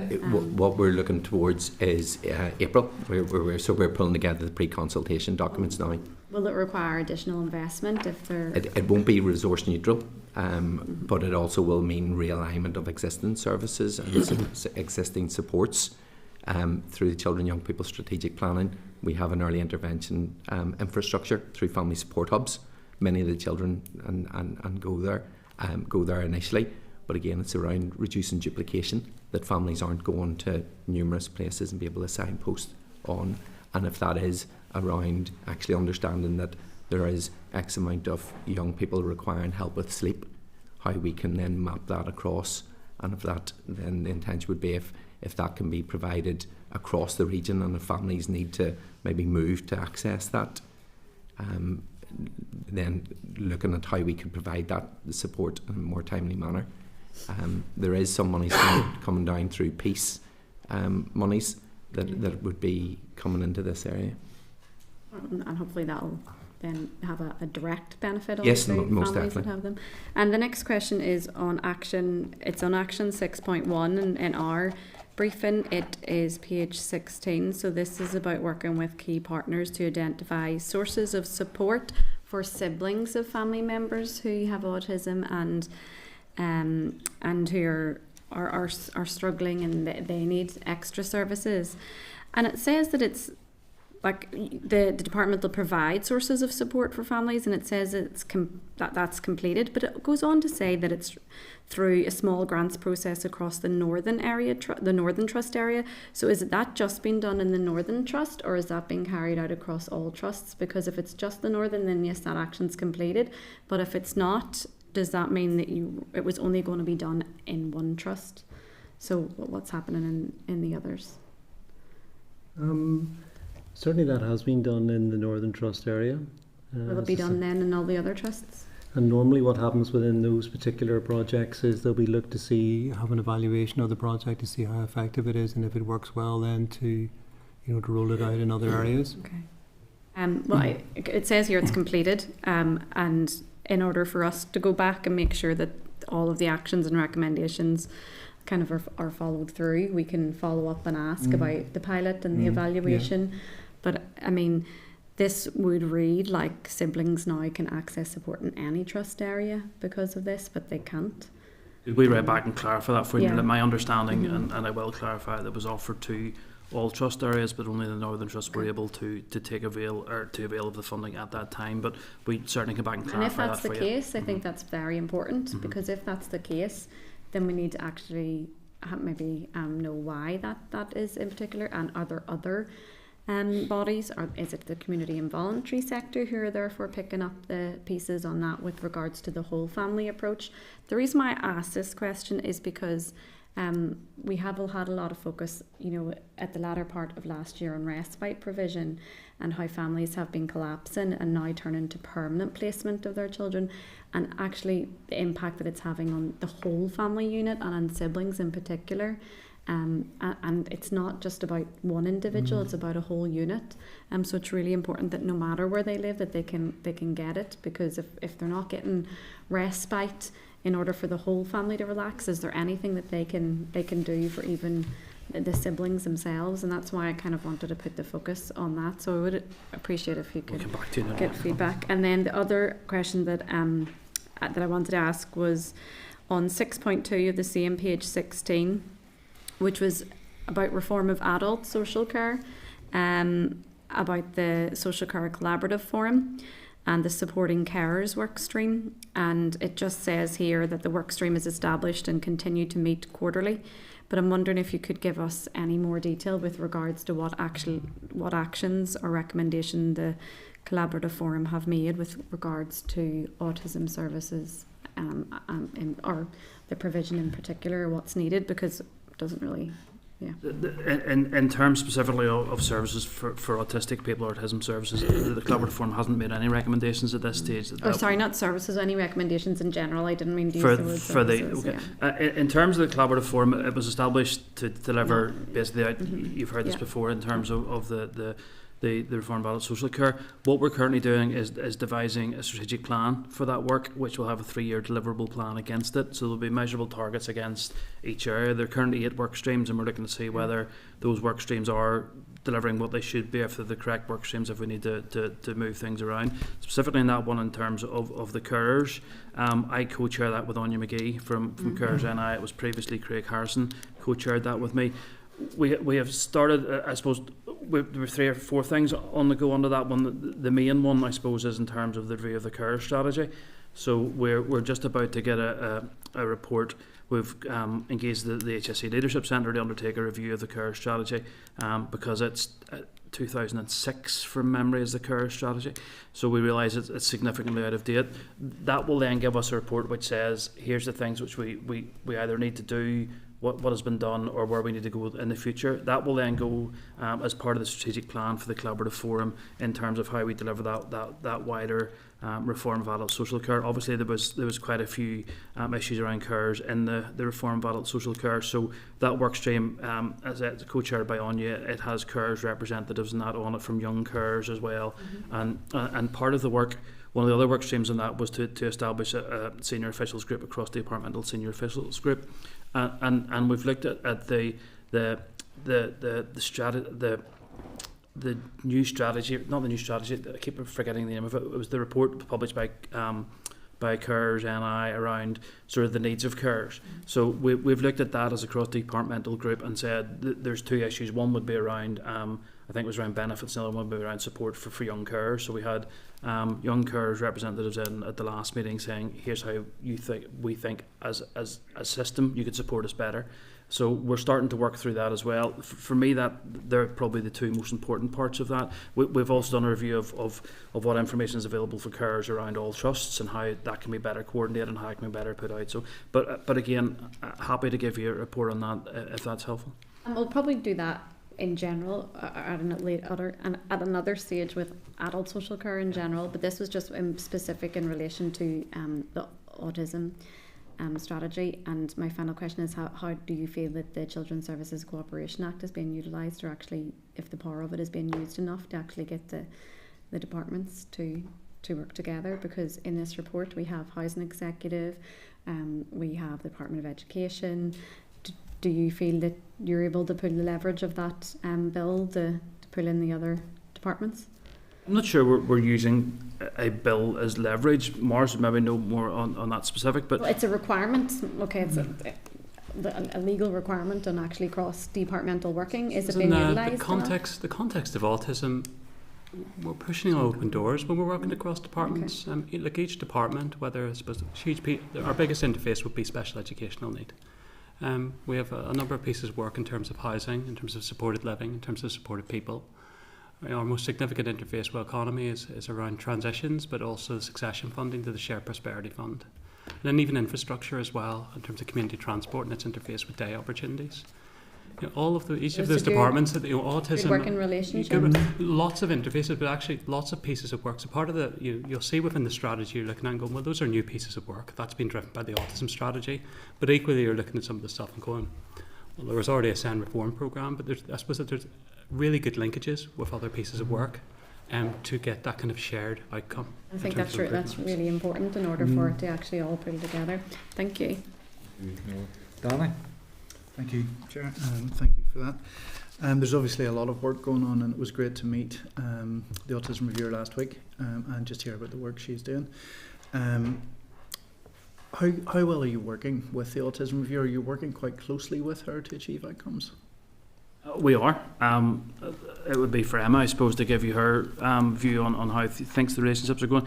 It's been, I suppose, establishing a new office like that. We don't really have an example to go with in terms of what the role is or how that role will work. I personally have a very good relationship with Emma. I sat on the panel, I chaired the panel that made the appointment. So I saw her doing her interview, and she was a very capable candidate in my view, and the panel's view.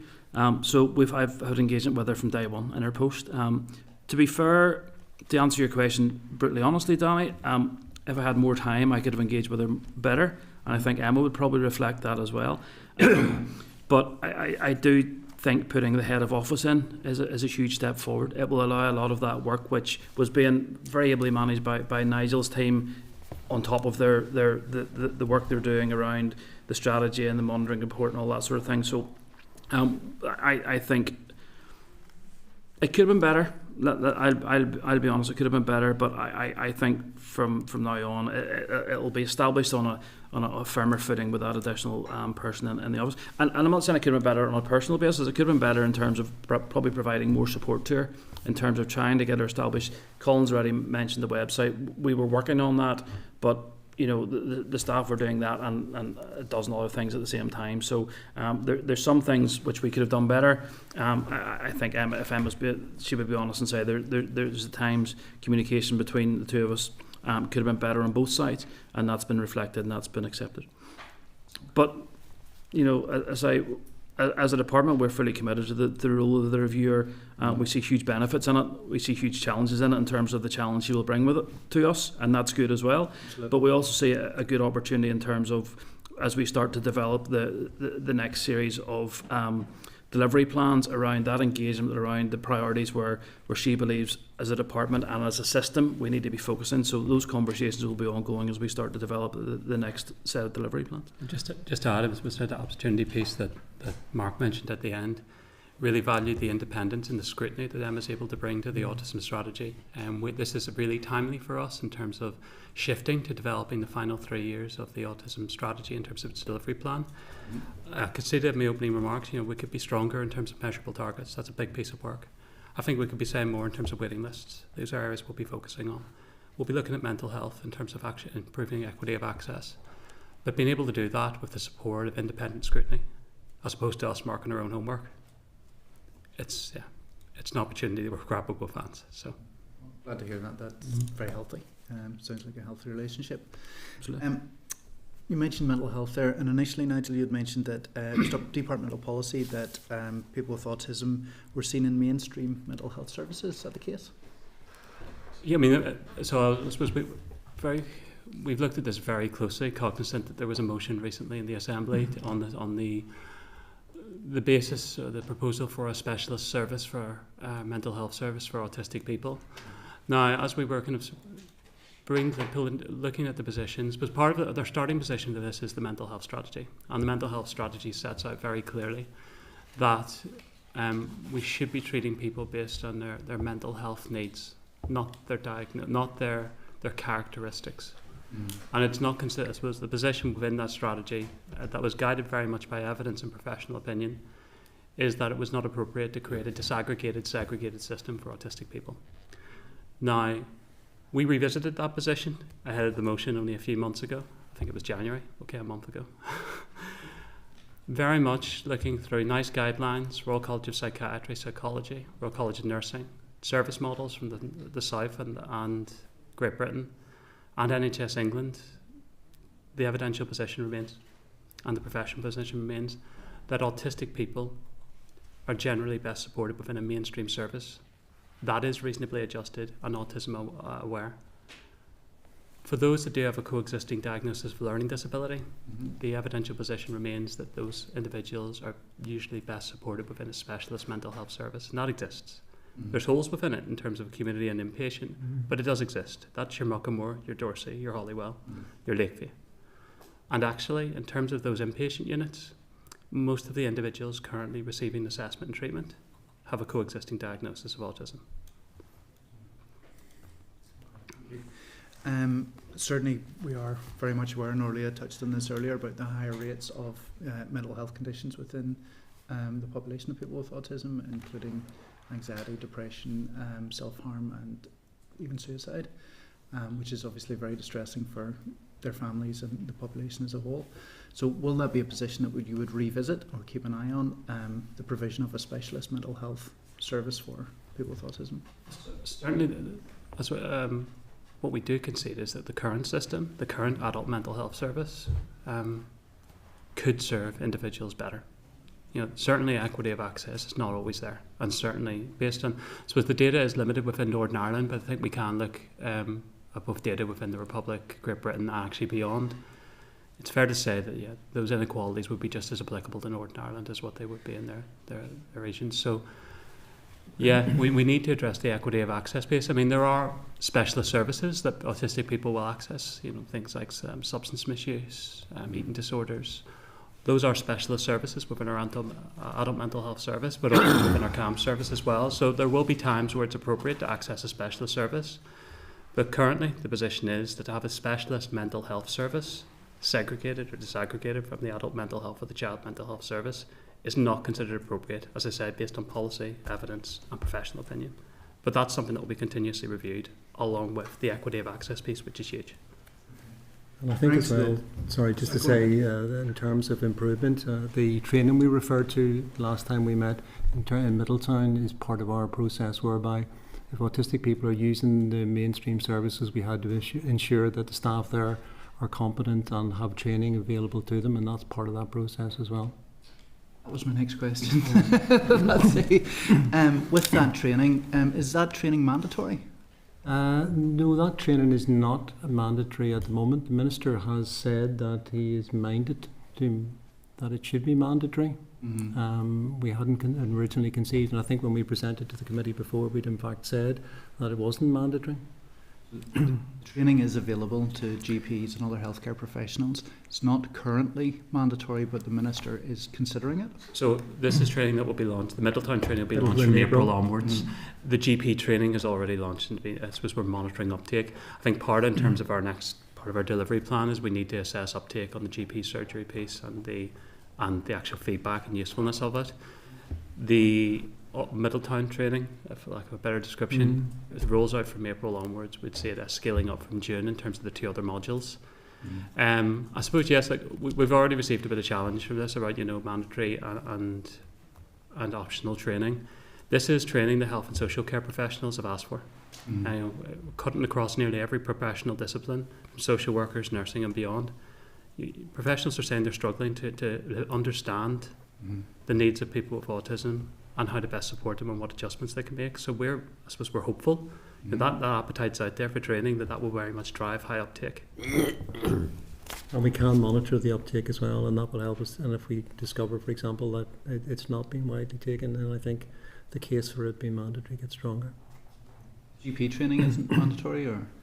I will have to come back to you on it, but I can't imagine it would be mandatory, as it would have to be written into a GP contract, which I don't think has been looked at for a while. But allow me to come back to you in writing on that. Thank you, Nigel. One of the things you'll be very aware of is the transition period, and I know we've had conversations about it previously. It's something that a lot of parents come to us with children with additional needs as they're approaching their 19th birthday.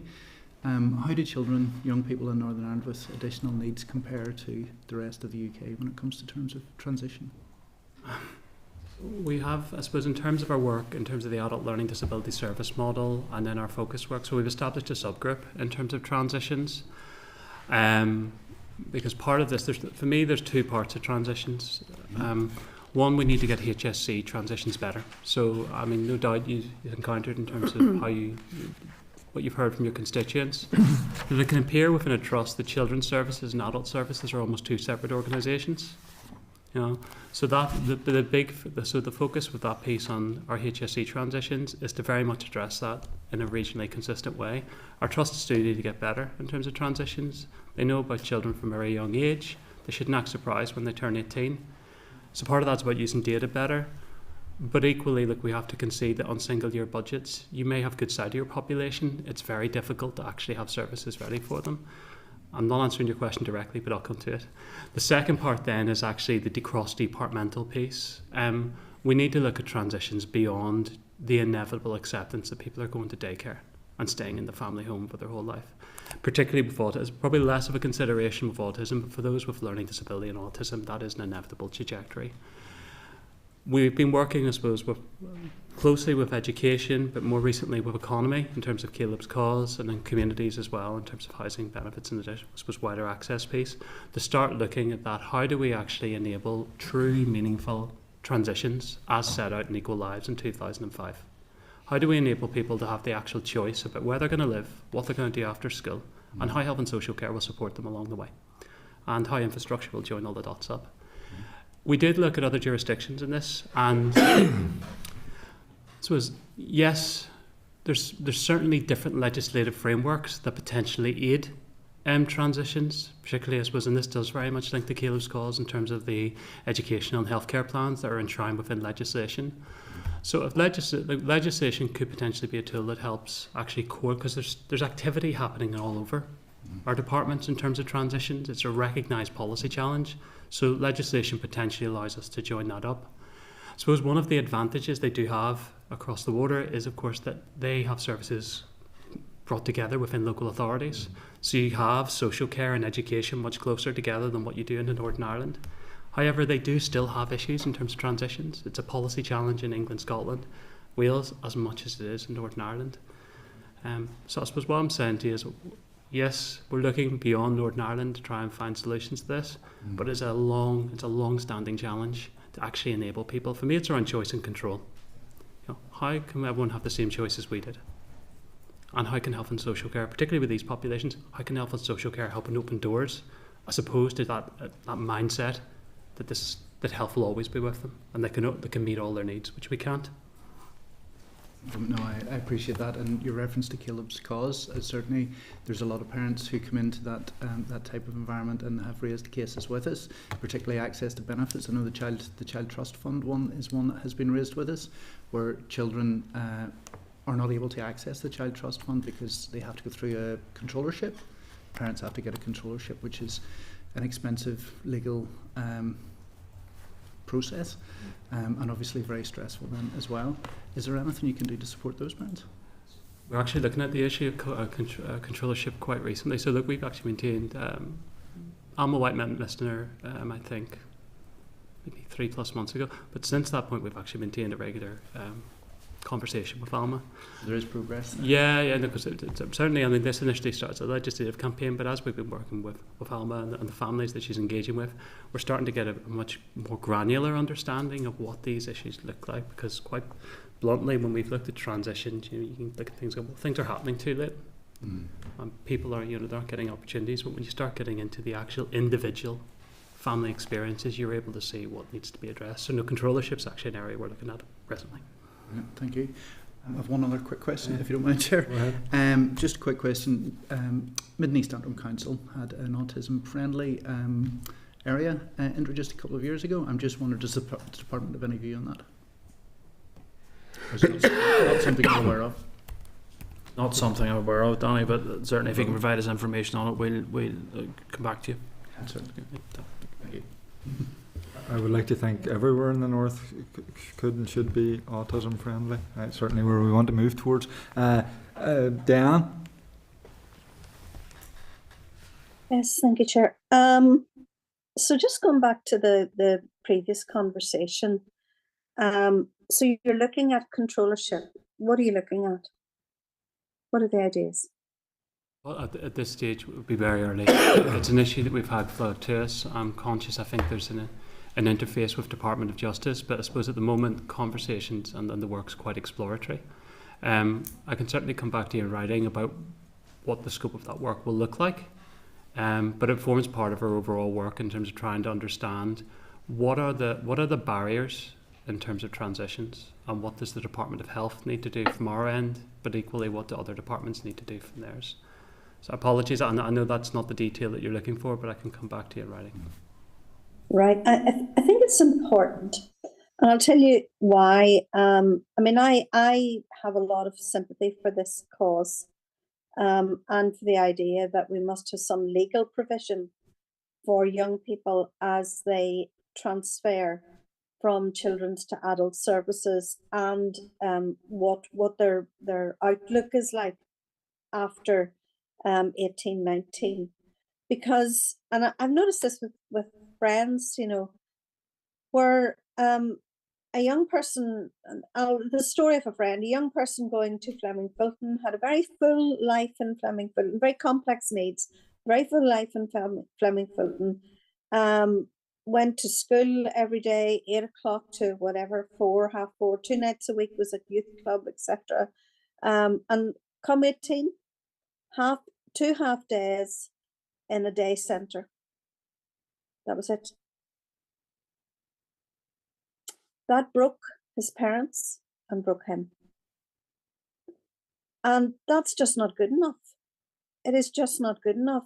So, and I know that you're all having conversations about it, and I know economy, education, and communities and yourselves are all having conversations about it, but we'd really like to know, what are they, just conversations about conversations, or what is being proposed in those conversations? You know, the education and healthcare plan in England isn't without its problems, but it is a legal guarantee of something. And I think that young people with autism and or learning disability deserve something more than they currently have. So, you know, the controllership issue, I'd like somebody to come back and say what we can do on it. I'd like to know exactly what the conversations are. Where are they going to lead to? What's your view? Do you think legislation is an appropriate vehicle for this? Because I just think without the legal enforcement of legislation, it will be almost impossible to get 4 departments to play with it. Yeah, I'll come back to in a few points. Right, the engagement piece. Yes, they're more than conversations. I'll come back to you on the controllership point, as agreed.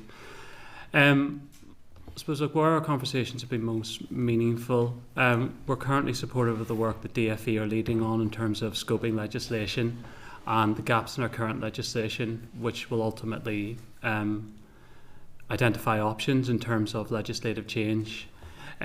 We have been, in terms of our regional transitions protocol, engaging with education and DFE to give them sight of what our approach will be. But this was very much starting that we need to get the HSC piece right first before we can actually create that platform to interface well with education, economy, housing, and wider. But our regional protocol, I mean, that is a significant piece of work that was done with trusts and eventually brought in education and economy that looked at how we were transitioning children currently. And Diane, no doubt when you speak to your constituents, it's the same story. It's left very late in the day. I mean, it's not unusual to hear about a transition happening at 18 when it should be happening at 14, and that's what's set out in terms of NICE guidelines. Absolutely. Now, not every child needs a transitions plan at 14. Some can wait later, but there's lots of children where that planning does need to start at 14, because we need to think about accommodation-based support. We need to actually think about meaningful day activity, and I'll come to that point now. Yes, certainly we're aware that actually there can be quite a stark drop in service for people that are within special school, like you say, availing of youth clubs, and then coming into an adult learning disabilities area service, a service that is stretched quite significantly. Coming with adults. So and look, that adult learning disability day service is stretched quite significantly, and there's a number of reasons for that. And quite simply, the population has grown over the past number of decades, but the service hasn't. We have seen increased complexity of people coming within the service. So you may have been able to support, say, 30 people within a setting. That has now been reduced to, say, 15 or 20, because some individuals require higher levels of staff and maybe need to be separated from the rest of the people supported within the site. So capacity is being constrained. That inevitably then results in scenarios like you very much articulated, Diane, that families are then only able to access a partial service. And equally then, I suppose I've also spoke to special school teachers that have bumped into their former pupils and have equally been dismayed where they've built up so much capacity and independence But because of a lacking set of choices around day opportunities, inevitably young people are going into daycare when they're capable of so much more. Yes. And for them, it's really disheartening, in terms of the relationship they've built, the independence and the capacity. Everything that we're doing around the day care, day opportunity space was enshrined with our ongoing work in terms of the learning disability service model. It's very much recognised. Look, we need to modernise daycare. We need environments that can flex for that higher level of complexity, so that capacity isn't constrained when an individual may require higher levels of staff or may have behavioural issues that may need to be supported in a different way. We need to expand day opportunities, and we need to actually we need to shift away such dependence and inevitability around daycare. There is still a place for daycare, just to be clear, but we really need to expand day opportunities, and this for me is a cross-government piece, to actually enable people to have much greater choice and control about their day activity, where they want to do it, when. People have lives after 9 to 5, and where as well. And that needs to be done to actually provide that choice and control piece, to actually start, I suppose, Dan, to very much address that example, but it's not a unique example. It can be quite common across our trusts. I suppose the position on the legislation, we will be very much aligned to what our Minister has said. He is supportive of Caleb's cause and the work that's been progressed by DFE in terms of exploring legislative change. As in terms of the evidence we gave earlier, certainly in terms of all those dots between SEN, between supported employment, community transport, our work in HSC in terms of the service model, legislation could be a tool in terms of trying to join those up so that they are not isolated pieces of work that are solely dependent on departmental collaboration and engagement. I'm encouraged by that, and I'm going to take it as a yes. And you can talk to everybody else with you afterwards. It was a politician's answer, Diane, I think. My minister's going to sack me. So I want to, can I focus just for a minute on the HSE issues, because I think those are massively important as well. One of the things I've discovered as I've delved into health policy is the massive difference in provision across trusts. And trust boundaries become like the Berlin Wall when it comes to provision for young adults with autism, stroke, learning disability, or any issue really. How are you going to work? And you talk about getting the HSE position right, but it isn't right that a young person in the Southern Trust can avail us some respite, but if they moved 5 miles down the road into the Southeastern Trust, it would all be taken off them. It just isn't right, and I've known this to happen, so it's fact. It's enormous strain on families. So how can we get that right? That's number one. And I suppose number two, and this is actually another case that comes within the constituency, young person with autism, but is told she can't access CAMS. Now, I'm interested that today I've heard something very, very different. So I certainly will go back with that as an affirmative that of course they can if it's deemed suitable. But I think parents are not given the choices to access CAMS as well as autism services, because one, there's a huge waiting list for CAMS, and two, well, sure, you've been seen by somebody anyway, whether it's appropriate or not. So I do want to explore those two issues. Let's start with the first one. We'll come to the CAMS. Thanks. In terms of consistency of service, so probably the two pieces around consistency of service in terms of LD and or autism, very much that post that commenced today in terms of the adult lead for commissioning for autism, that will be a piece of work that they're going to have to grapple with quite quickly. I suppose the big challenge in terms of adult autism services is there isn't actually a lot there as a starting point. In terms of learning disability services then, like the big consistency piece, and this is one of the core aims of the work, is the work that we're progressing around the adult learning disability service model. Now look, where that works out at present, and when I met with you last year, I was really quite hopeful that we would be a consultation at this stage. We have a model that our 5 trusts are agreed to, that are signed up to. That in itself, in terms of regional consensus, is huge. The work that we've been progressing over the past number of months, and it is hard work, it's slow work, is to actually develop an implementation plan. Because for me to be able to come to say to you, I'm thinking of all of those things, a regionally consistent approach to transitions, annual health checks and GP surgeries, flexible short breaks, expanded day ops, those are words on a page. They'll stay words on a page unless we get the implementation plan right. We need to actually think about why some of these things haven't happened. Because some of them were set with an equal 20 years ago. So that's, I suppose we're still in the trenches with that piece of work, but I am hopeful we'll be out to consultation fairly soon. So that's about ensuring regional consistency. But to address your second point in terms of, I suppose, accessing packages, in terms of being in one trust area and moving to another. And this is, I suppose, an issue that's unique to learning disability or autism services. It cuts across all programmes of care.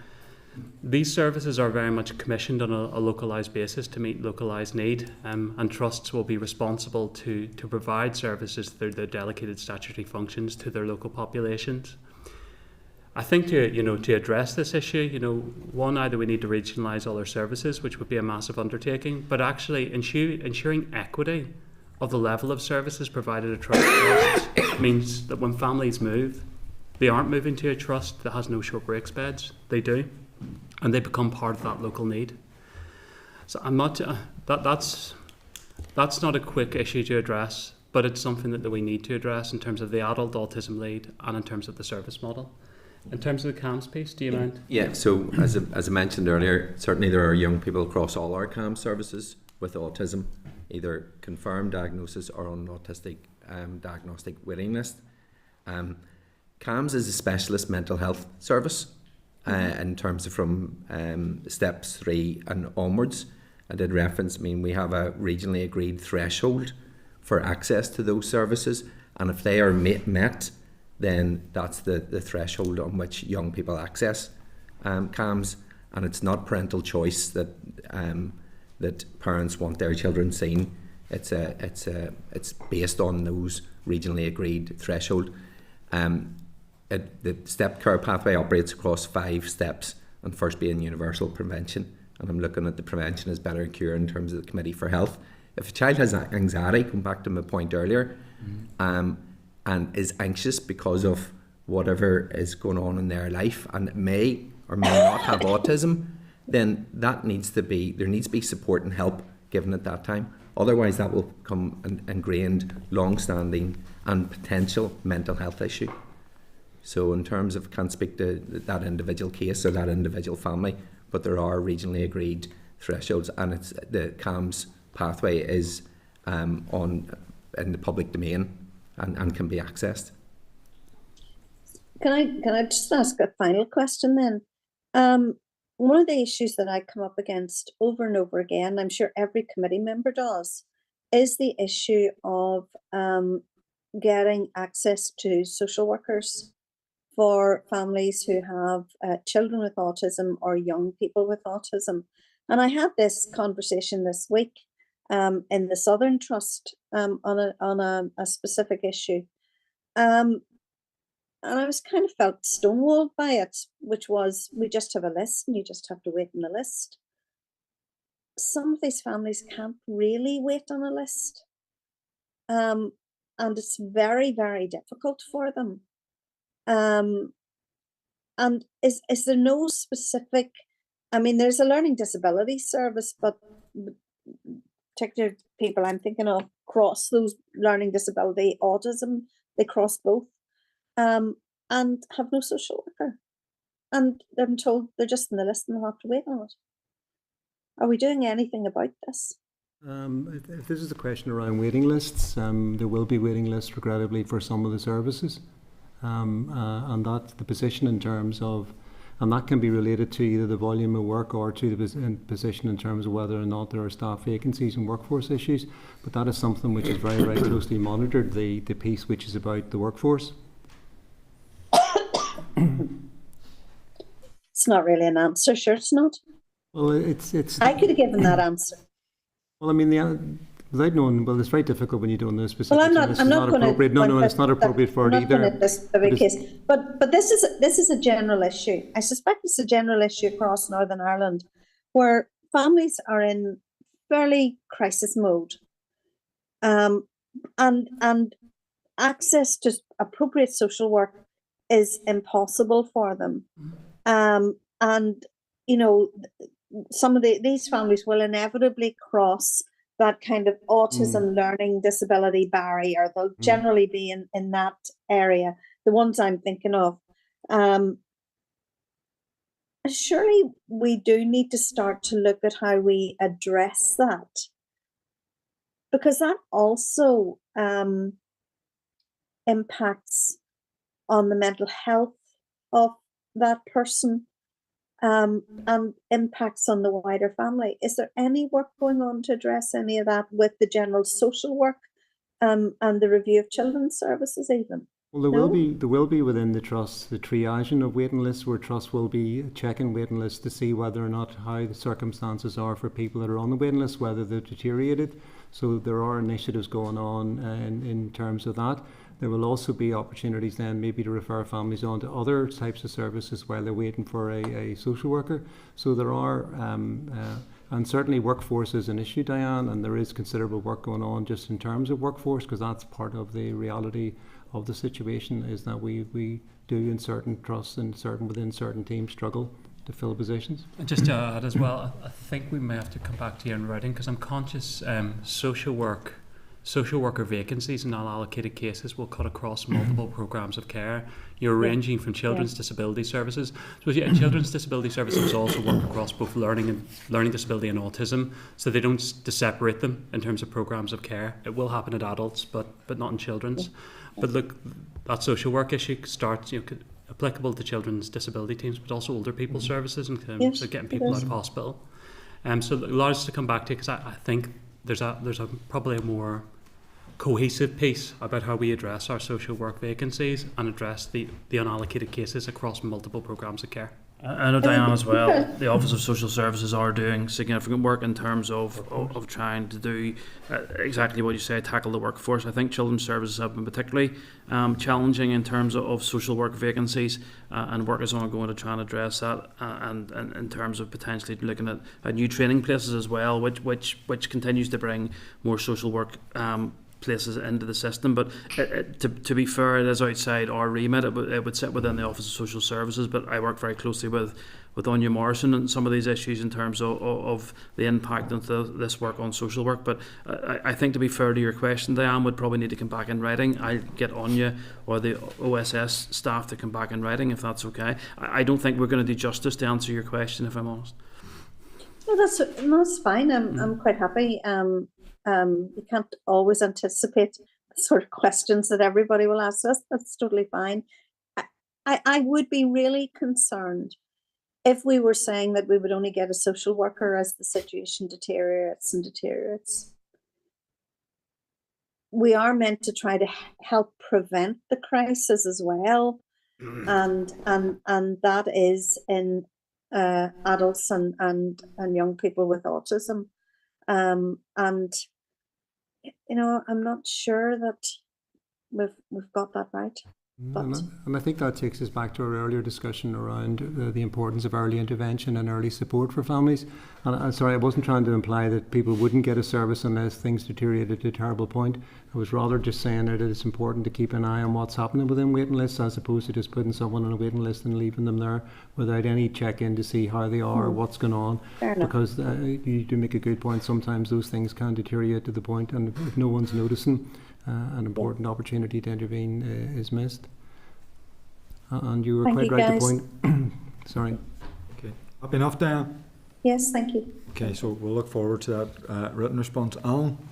Thanks, Chair. And Chair, I certainly share your concern about the waiting list for the referrals, the 3 years for children, 7 years for adults. And gentlemen, thank you for your brief, and I admire and support all the work that you're doing. But in my journey through earlier adulthood, I wouldn't have heard the word autism mentioned very much, and I wouldn't have recognised the symptoms of what are now described as autism in my circle at that time. But yet, in recent decades, it seems to be the case that every other family that I become involved with, they have a family member who either has a statement of autism or is waiting on a statement of autism. Now, in your background document, number 6, there's a paragraph that starts with the words, "The department recognises the growing prevalence of autism in our society." And I'm just wondering, are you aware, is there any sort of national research or international research to establish if there's any external influences at work that would be contributing to this growing prevalence of autism? And could you maybe tell me, do the numbers of cases in Northern Ireland, are they broadly in line with other regions of the United Kingdom and the Republic of Ireland? Okay, I suppose the short answer, are we aware of any external factors? There's nothing there in a robust way that would give us kind of an understanding of why we're seeing growth in the population. I suppose like we know just in terms of the past number of decades, there's certainly been much improved awareness of autism, much better diagnosis. Waiting lists aside, we're better at diagnosing. There are some statistics that we can lean on within Northern Ireland in terms of the census, number of people self-reporting as autistic or a family member autistic is 35,000. The skill census that we lean on quite heavily, because it is quite a robust data set, would indicate that 5% of our children's population are autistic. It's quite robust for a number of reasons in terms of its methodology, but also because skill's mandatory. You know, in terms of the other interface points in your life after school, those things aren't mandatory, so it becomes very challenging after that point to have an actual robust prevalence number, whereas we all have to go to school. So that 5% is more robust than what we previously had. Now, I've mentioned in terms of my opening remarks that we have variation in terms of our diagnostic rates. They vary between around 2 to 7.9%. That's quite a significant variance in trusts, I'd say around roughly a factor of 4. We need to look into that more. Clearly we can't have such differences in our population for such a small population over such a small geographical area, so we're interrogating that more. The World Health average is 2%, so the trust that's reporting 3% is closer to world average. The trust that's near 8%, no.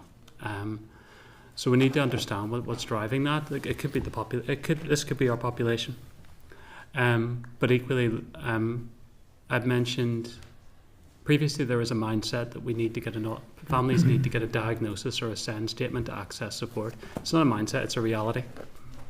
Lots of things are locked behind closed doors until you get the bit of paper. And yes, Chair, you've mentioned the diagnosis can be the start of a journey. It can bring clarity to a family. But we shouldn't be locking support in health or education behind those pieces of paper. And that is potentially what is feeding into some of our diagnosis pressures, is that until families can get that bit of paper, and I'm conscious families are, in the absence of accessing this via the NHS, they're going private for this. And with my son's own friends at school, there's a number of families that are going through that private journey because the alternative is waiting for 3 years for their children to get support. So, yeah, I suppose this is something that we're looking into in much greater detail.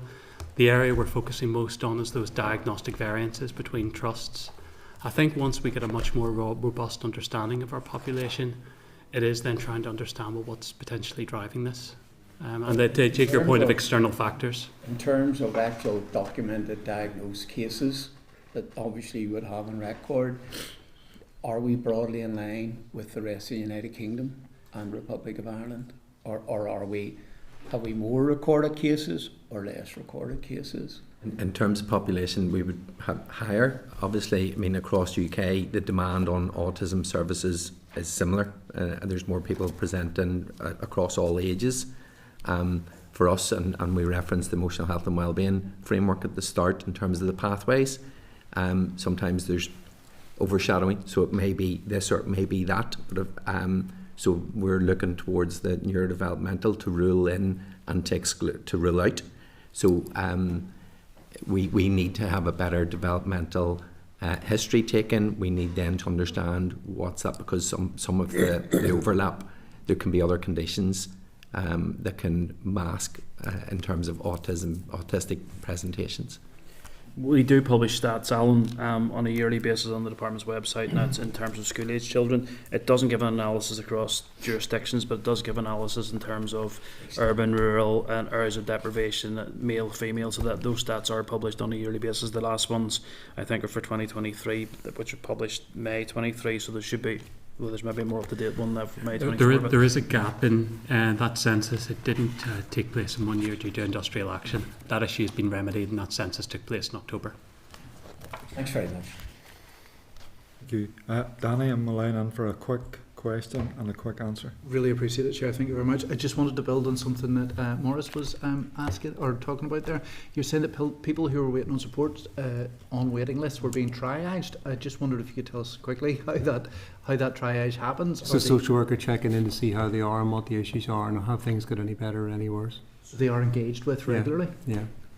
Sorry, Danny, just very quickly. So if they're on a waiting list themed and requiring social work, the trusts have governance and may be allocated to a senior social worker, so somebody has sights and eyes on those individuals, and that would be some of the assurances that we monitor through SPPG, how they monitor those active waits in terms of... People are being engaged with? They're being contacted and engaged with, or is it just done? Sometimes they can just be on the phone and... I mean, it wouldn't be the same, obviously, Danny, as a full engagement with the family. There is a level of check-in, yeah. It's not a perfect system, but I mean, I think it's important that people are, if they're on that waiting list, they have clearly got needs, and we just need to make sure that they're not getting worse. I really appreciate that. Thank you very much. Thanks, Chair. Nigel, just on the cross-departmental piece on transitions that you referred to with Diane and Danny earlier, can you end maybe on a high note that on that cross-departmental work, will there be a pilot transition? Is there any discussions on that? Particularly for those kids that some of the language that we've heard from Alma and those parents, they're grieving when they leave school. And they're put into a care centre, and those care centres, the current care centres, the pressures that they're under now, and the pressures are going to be under in 20 years' time. Is there any work ongoing for a transition pilot that you can reveal to us today? Quite simply, I suppose in terms of the HSC regional protocol, it's moving to pilot. So that will be piloted, I imagine, within one trust area, and part of that transitions piece will need to interact then with the Education Authority, supported employment, everything around that region to test that transitions approach. That will then form the cross-departmental piece, but we anticipate that this will move to pilot. The protocol has been agreed with trusts, both between adult and children's services. I would see it happening within the coming months. Hopefully that's a high enough note. Okay, that is a high note. I think, the issues that we've raised today are all very important. The campaign of Alma, I think Caleb's cause is, I think everybody, all MLAs are fully in support of it, and we do want to see action being taken forward as quickly as possible. So that is a relatively high note to end on. So, gentlemen, thank you very much for coming before us and taking our questions. Appreciate that. Thank you. Okay. Okay, members, so just moving on then to item number 7. Next week, Nigel. SL1, which is the Health and Personal Social Services Optical Charges and Payments. Can I refer everybody to tab 7, and there's a clerk's memo at page 116. The Department is proposing to make a statutory rule that will increase the value of optical vouchers issued to certain patients to help towards the cost of glasses or contact lenses under the health service. The Department hopes to bring these regulations into operation as soon as possible. So this statutory rule will be subject to negative resolution procedure. Happy to take comments before asking if we're content. This is an annual thing that pretty much is straightforward, so I don't see any issue. Okay, I do say. I don't see it. No, you don't see any problem with an optical charges. There's irony there. Well, you stole, no, you do see problems. You stole my joke. I don't see anything now. So I don't. So, can I just get clarity, because this is again another serious issue. We're content with the merits of the policy and the department makes a statutory rule. Content? Thank you. Can I just go back to, sorry, I didn't want to ask the question While to they were people there. in the room. Okay. Sometimes asking a question if you dispute something that they've said doesn't sort of go down too well. But there was just something they said there, and I don't know if I picked it up wrong, but they said that the sort of either UK or world average for autism was 2%, and one of our trusts it's 8%. Yeah. And then there was just nothing that followed from that. And I'm just wondering, maybe could we write to them and sort of ask, is there some way, if something is 4 times the world average, I think maybe we should be kind of going, right, is somebody, not to go back to the joke about looking at it, but is somebody just taking a look at that and examining it and saying, is there something different happening there? Is there more people doing diagnosis? Is there cohorts or something? But I just think it would be amiss of us not to just ask a question, sort of almost throwaway comment that somewhere... Fair to them, they did say they were looking into it, but so I do think, it does no harm for us to follow up and writing that we... Given that some countries don't actually... assess, I think the World Health average would be a wrong one to take. It just didn't feel like it was pinned down. There was an explanation then given in the second answer that just didn't. I just feel like it didn't. It answered something, but I'm not sure what it answered. Okay. So no, I think we should. They did say they were looking into it. I think we should write the back of it. So when they do look into it, that they come back to us. So moving on to item number 8. Assembly Research Services. So we're going to get an oral briefing on our own inquiry into access to palliative care services. Can I refer members to papers at tab 8 that includes a paper by Assembly Research Services on the introduction to palliative and end of life care, page 120. So can I welcome Dr. Grania Creeley, who's the researcher within RAISE, and invite Grania to give us a summary of her paper, and then we're going to have an opportunity to ask questions that members may have. So, Grania, over to yourself. Well, you're going to be delighted to hear that I'm not giving a briefing of the paper that's in the pack. I'm just going to give an overview very quickly of a series of papers that we have upcoming over the next couple of weeks, which are going to hopefully guide you through the evidence base related to the inquiry. So the paper that's in your pack, that's really just an introductory paper. It looks at, why is palliative care and end-of-life care important? Why is the demand for these services increasing and estimated to increase so much over the next 20 years? We look at the context regarding moving things from one sector to another, and we also look at a little bit about the policy landscape. But again, all of these things you will already be very familiar with given the meetings that you've had and the visits you've had. Looking forward to the next papers that are coming along roughly every 2 weeks. The next paper we have is on quality of care, public perceptions and patient and family experiences. So we give you an overview of current services within Northern Ireland for both children and adult services. We explore quality of care in relation to the National Audit of End of Life Care, really, and that's for specialist hospital-based services. That's an NHS benchmarking approach. So essentially we can look backwards and see how Northern Ireland is improving or changing relative to the audits that have went before. But we can also look to the other jurisdictions and see how we compare and in what particular areas perhaps we could improve and what has put in place for that. With respect to patient and family experiences and attitudes, we know these all impact on the different barriers to provision of services and equity. So what we really do there is look at what survey evidence is really specific to Northern Ireland, what has been carried out. So we look at some surveys that have come from the University of Ulster and also from the Nicholas study. We then move on to something that you'll probably be very interested in, which is the funding mechanisms relating to palliative and end-of-life care. So we'll give you a briefing just on what is the current situation, so a snapshot, but we'll also look at issues relating to cost effectiveness and cost saving, essentially with palliative and end-of-life care. A lot of moving of services from secondary care out into the community, which is the aim.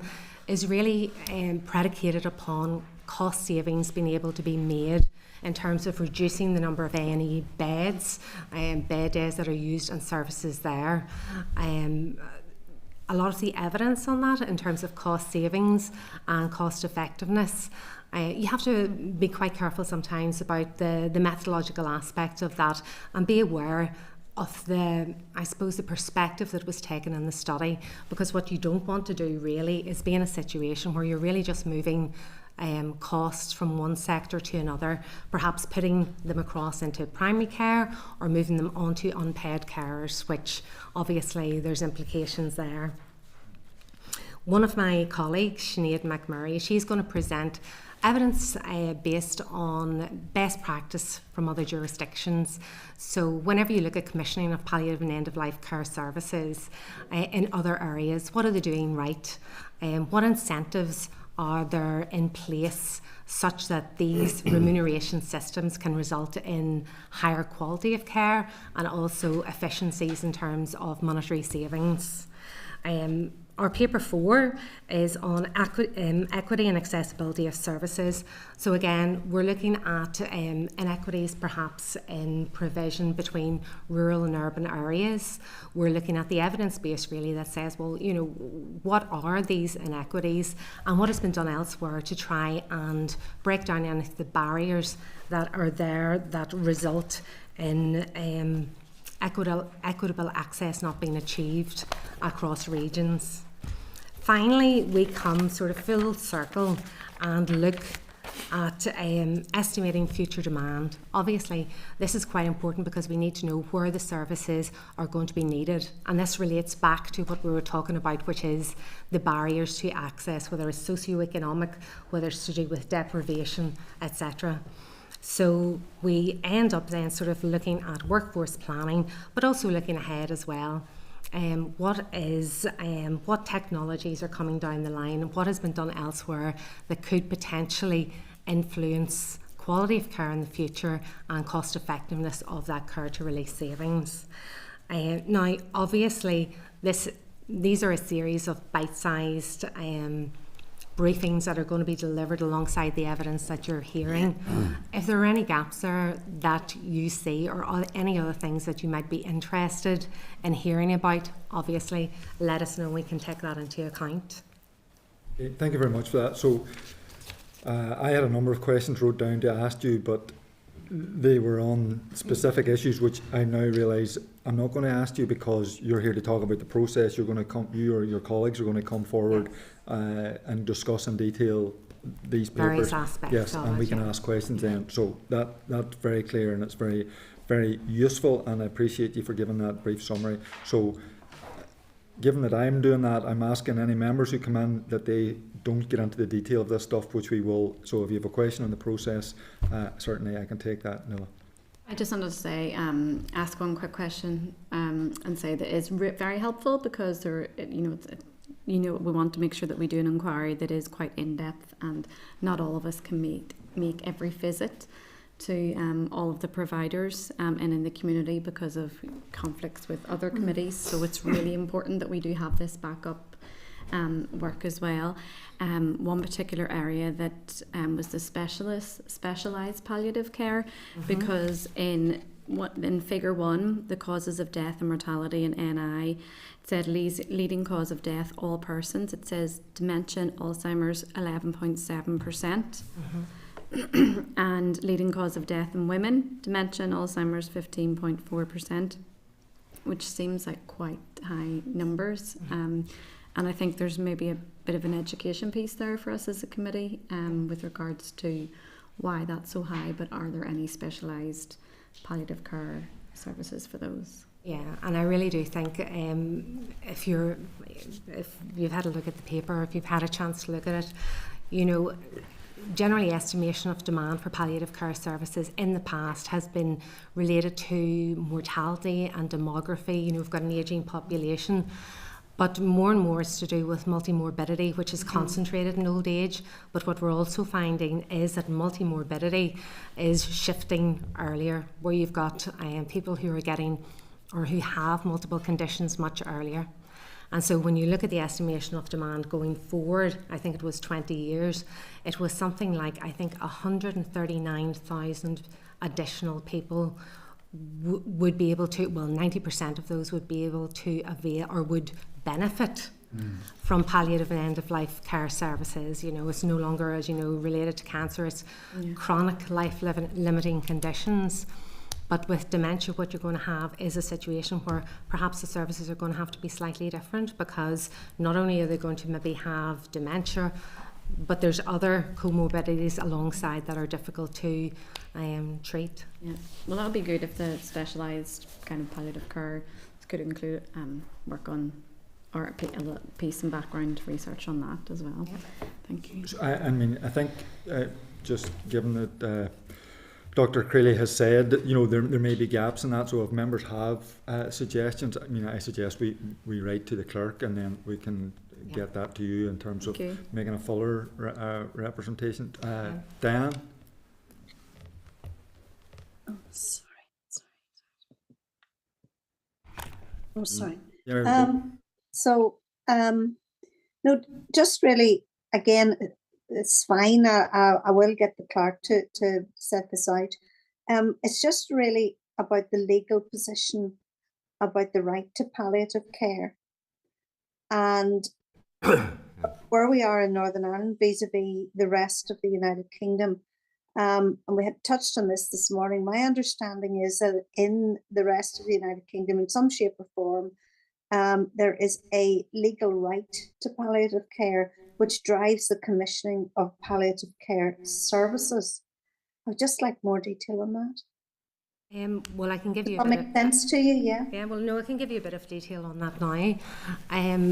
Essentially, integrated care boards in England have a responsibility to commission, a statutory responsibility to commission palliative and end-of-life care services, but there is no minimum specification. And so what you actually find is, even though there is a requirement for them to commission it, that does not mean that there is equity across all regions. You actually find quite large variations in the spend per head of population in one region compared to another, and that is across both adult and children's services.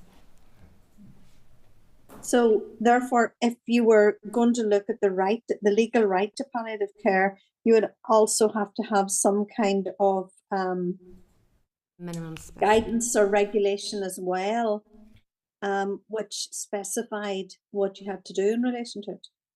Is that what you're saying? Well, from my reading, what I seem to see is that it's really great that it's been introduced and that there is a requirement to commission palliative care services, but there needs to be, as I said, a minimum specification. Either that could be in terms of spend or it could be in terms of services available, but there's not that currently, and that's why they are seeing such wide variations between regions. Thank you. Thank you. I mean, I actually had a similar conversation after the visit today with the clerk, so I'm aware that there is a bit of engagement. So, you know, when we're making these proposals or suggestions, or potentially making these proposals, that we have all the information about just what the implications might be with anything that we suggest. So, Keith, I don't know if you want to come in and speak to that just for a second. Yeah, certainly, Chair. Thank you. I know it's been raised by a couple of organisations that have responded to us around the right to palliative care, and again they've highlighted those type of issues, that while there is a statutory duty, it hasn't really been backed up with either minimum standards or guidance, which is where the gap is.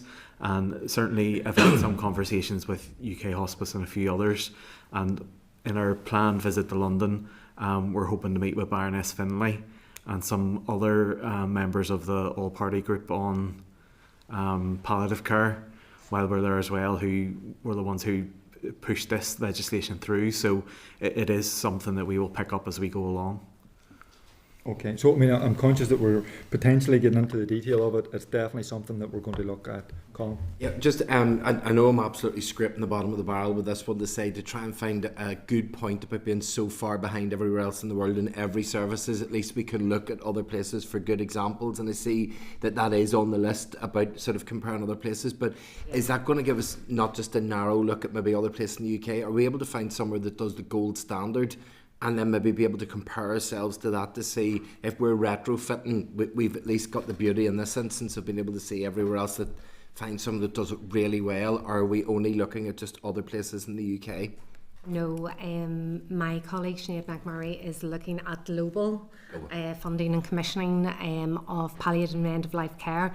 I do think I don't think anywhere has it completely sussed and knows the answer to the question, but we are presenting examples of good practice, and you'll be able to see that. You might be able to sort of pick from it. Yeah, and pick from it. Albeit you have to caveat that with they're from different healthcare systems around the world that may have insurance-based systems, etc. So Grania, thank you very much for your work, and we look forward to engaging with you on this over the next period of time. Appreciate that. And we're back on schedule, members. So on to item number 9, correspondence.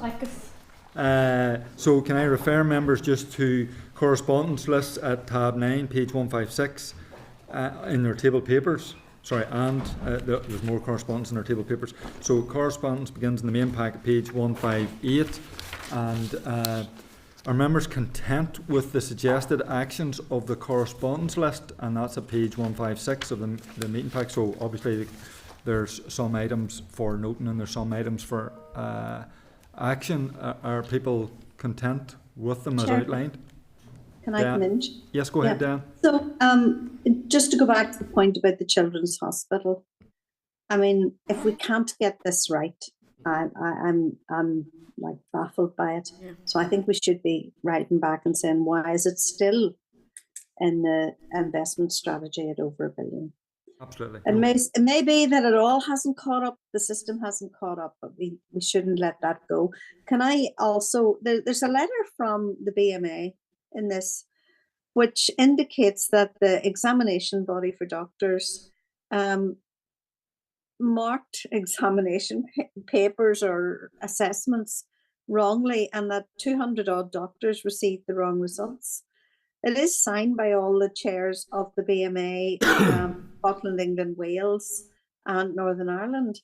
Can we ask for more detail on is there an impact in Northern Ireland on that? Seems a strange thing. Okay, yep. That's the letter they've signed and wrote to West Streeton. Yeah. Okay. And can just the last one, there is one from pharmacies, which I cannot find now, but I have had a number of representations from pharmacists who have been asked for a potentially much higher registration fee this year, and significantly higher registration fee this year. And could we just find out from the department why that is the case? Is it a departmental issue? Is it a regulatory body issue? And how is it set the way it is? Absolutely. And you'll be aware, Diane, that next week we're having a discussion on community pharmacy. So I think we although that I don't know whether this is a departmental issue. Well, I don't know. They'll certainly highlight it. I'm happy to come in on that, Chair. I think the thing you're referring to, Diane, is there's a consultation by the Pharmaceutical Society in relation to the fees that they would charge. Yeah. I think it was in the pack a couple of weeks ago, so it was. And this is a consultation that they're doing on an increase to those fees and a slightly different way on how they accept payment of fees. As far as I'm aware, that consultation is launched, so it is. The outcome of that will eventually be a statutory rule coming to committee. Yes. So that's where, as far as I know, that's the background of that, and that's where that's sitting. So we've been informed that the consultation's now live, and there is some information. I'm happy to send the document out to members. The document outlines a bit of what that additional cost relates to. I think it's essentially said that there hasn't been a change in the fee structure in 10 years possibly, and so this is the update of it, but I'm happy to send that out to members. Well, that would be very helpful, thank you. And I mean, as I say, I engaged with Community Pharmacy NI last week. I mean, how they get paid and the amount they get paid is a major issue, and I expect it to cover it in great detail next week. Yeah. So So if people are content, there's a couple of things from correspondence I just want to refer people to. So a tabled correspondence, item 9.23, page 88 of table papers. Everybody will recall departmental officials briefed the committee on 13th of February on SL1, the Draft Medicine for Human Clinical Trials Amendment Regulation 2024. So following the briefing, the committee wrote to the department for clarity on the distinction between the EU directive and the delegated regulation here. So that's included in that. And also, can I refer members to table correspondence, item 9.24, page 90 of table papers, and it contains a response from RQIA in relation to a complaint from an individual. So essentially I'm seeking agreement to forward the response to the individual for information. Content? Yes. Okay, thank you. So everybody's happy then with the correspondence? Good job. So moving to item 10, can I refer members to the draft forward work programme at tab 10? Can I ask everyone to note that the next meeting will be Thursday, 6th of March here, but that we have a visit arranged in the Southern Area Hospice Services in Uri for the afternoon of Wednesday, the 5th of March. So next Wednesday, that's the visit, followed by our meeting on Thursday. So members, if you please could and should advise the clerk of your availability to attend if you haven't done so, just to let us know. And then just to remind everyone again that we have a round table event on respite services which has been arranged for Tuesday the 11th of March from noon until 2:30, and that's in room 115, and this includes meeting with the families from the Spotlight programme and key stakeholders who will deliver services. So obviously it's a sitting day, so we'll keep our fingers crossed that business is in our favour.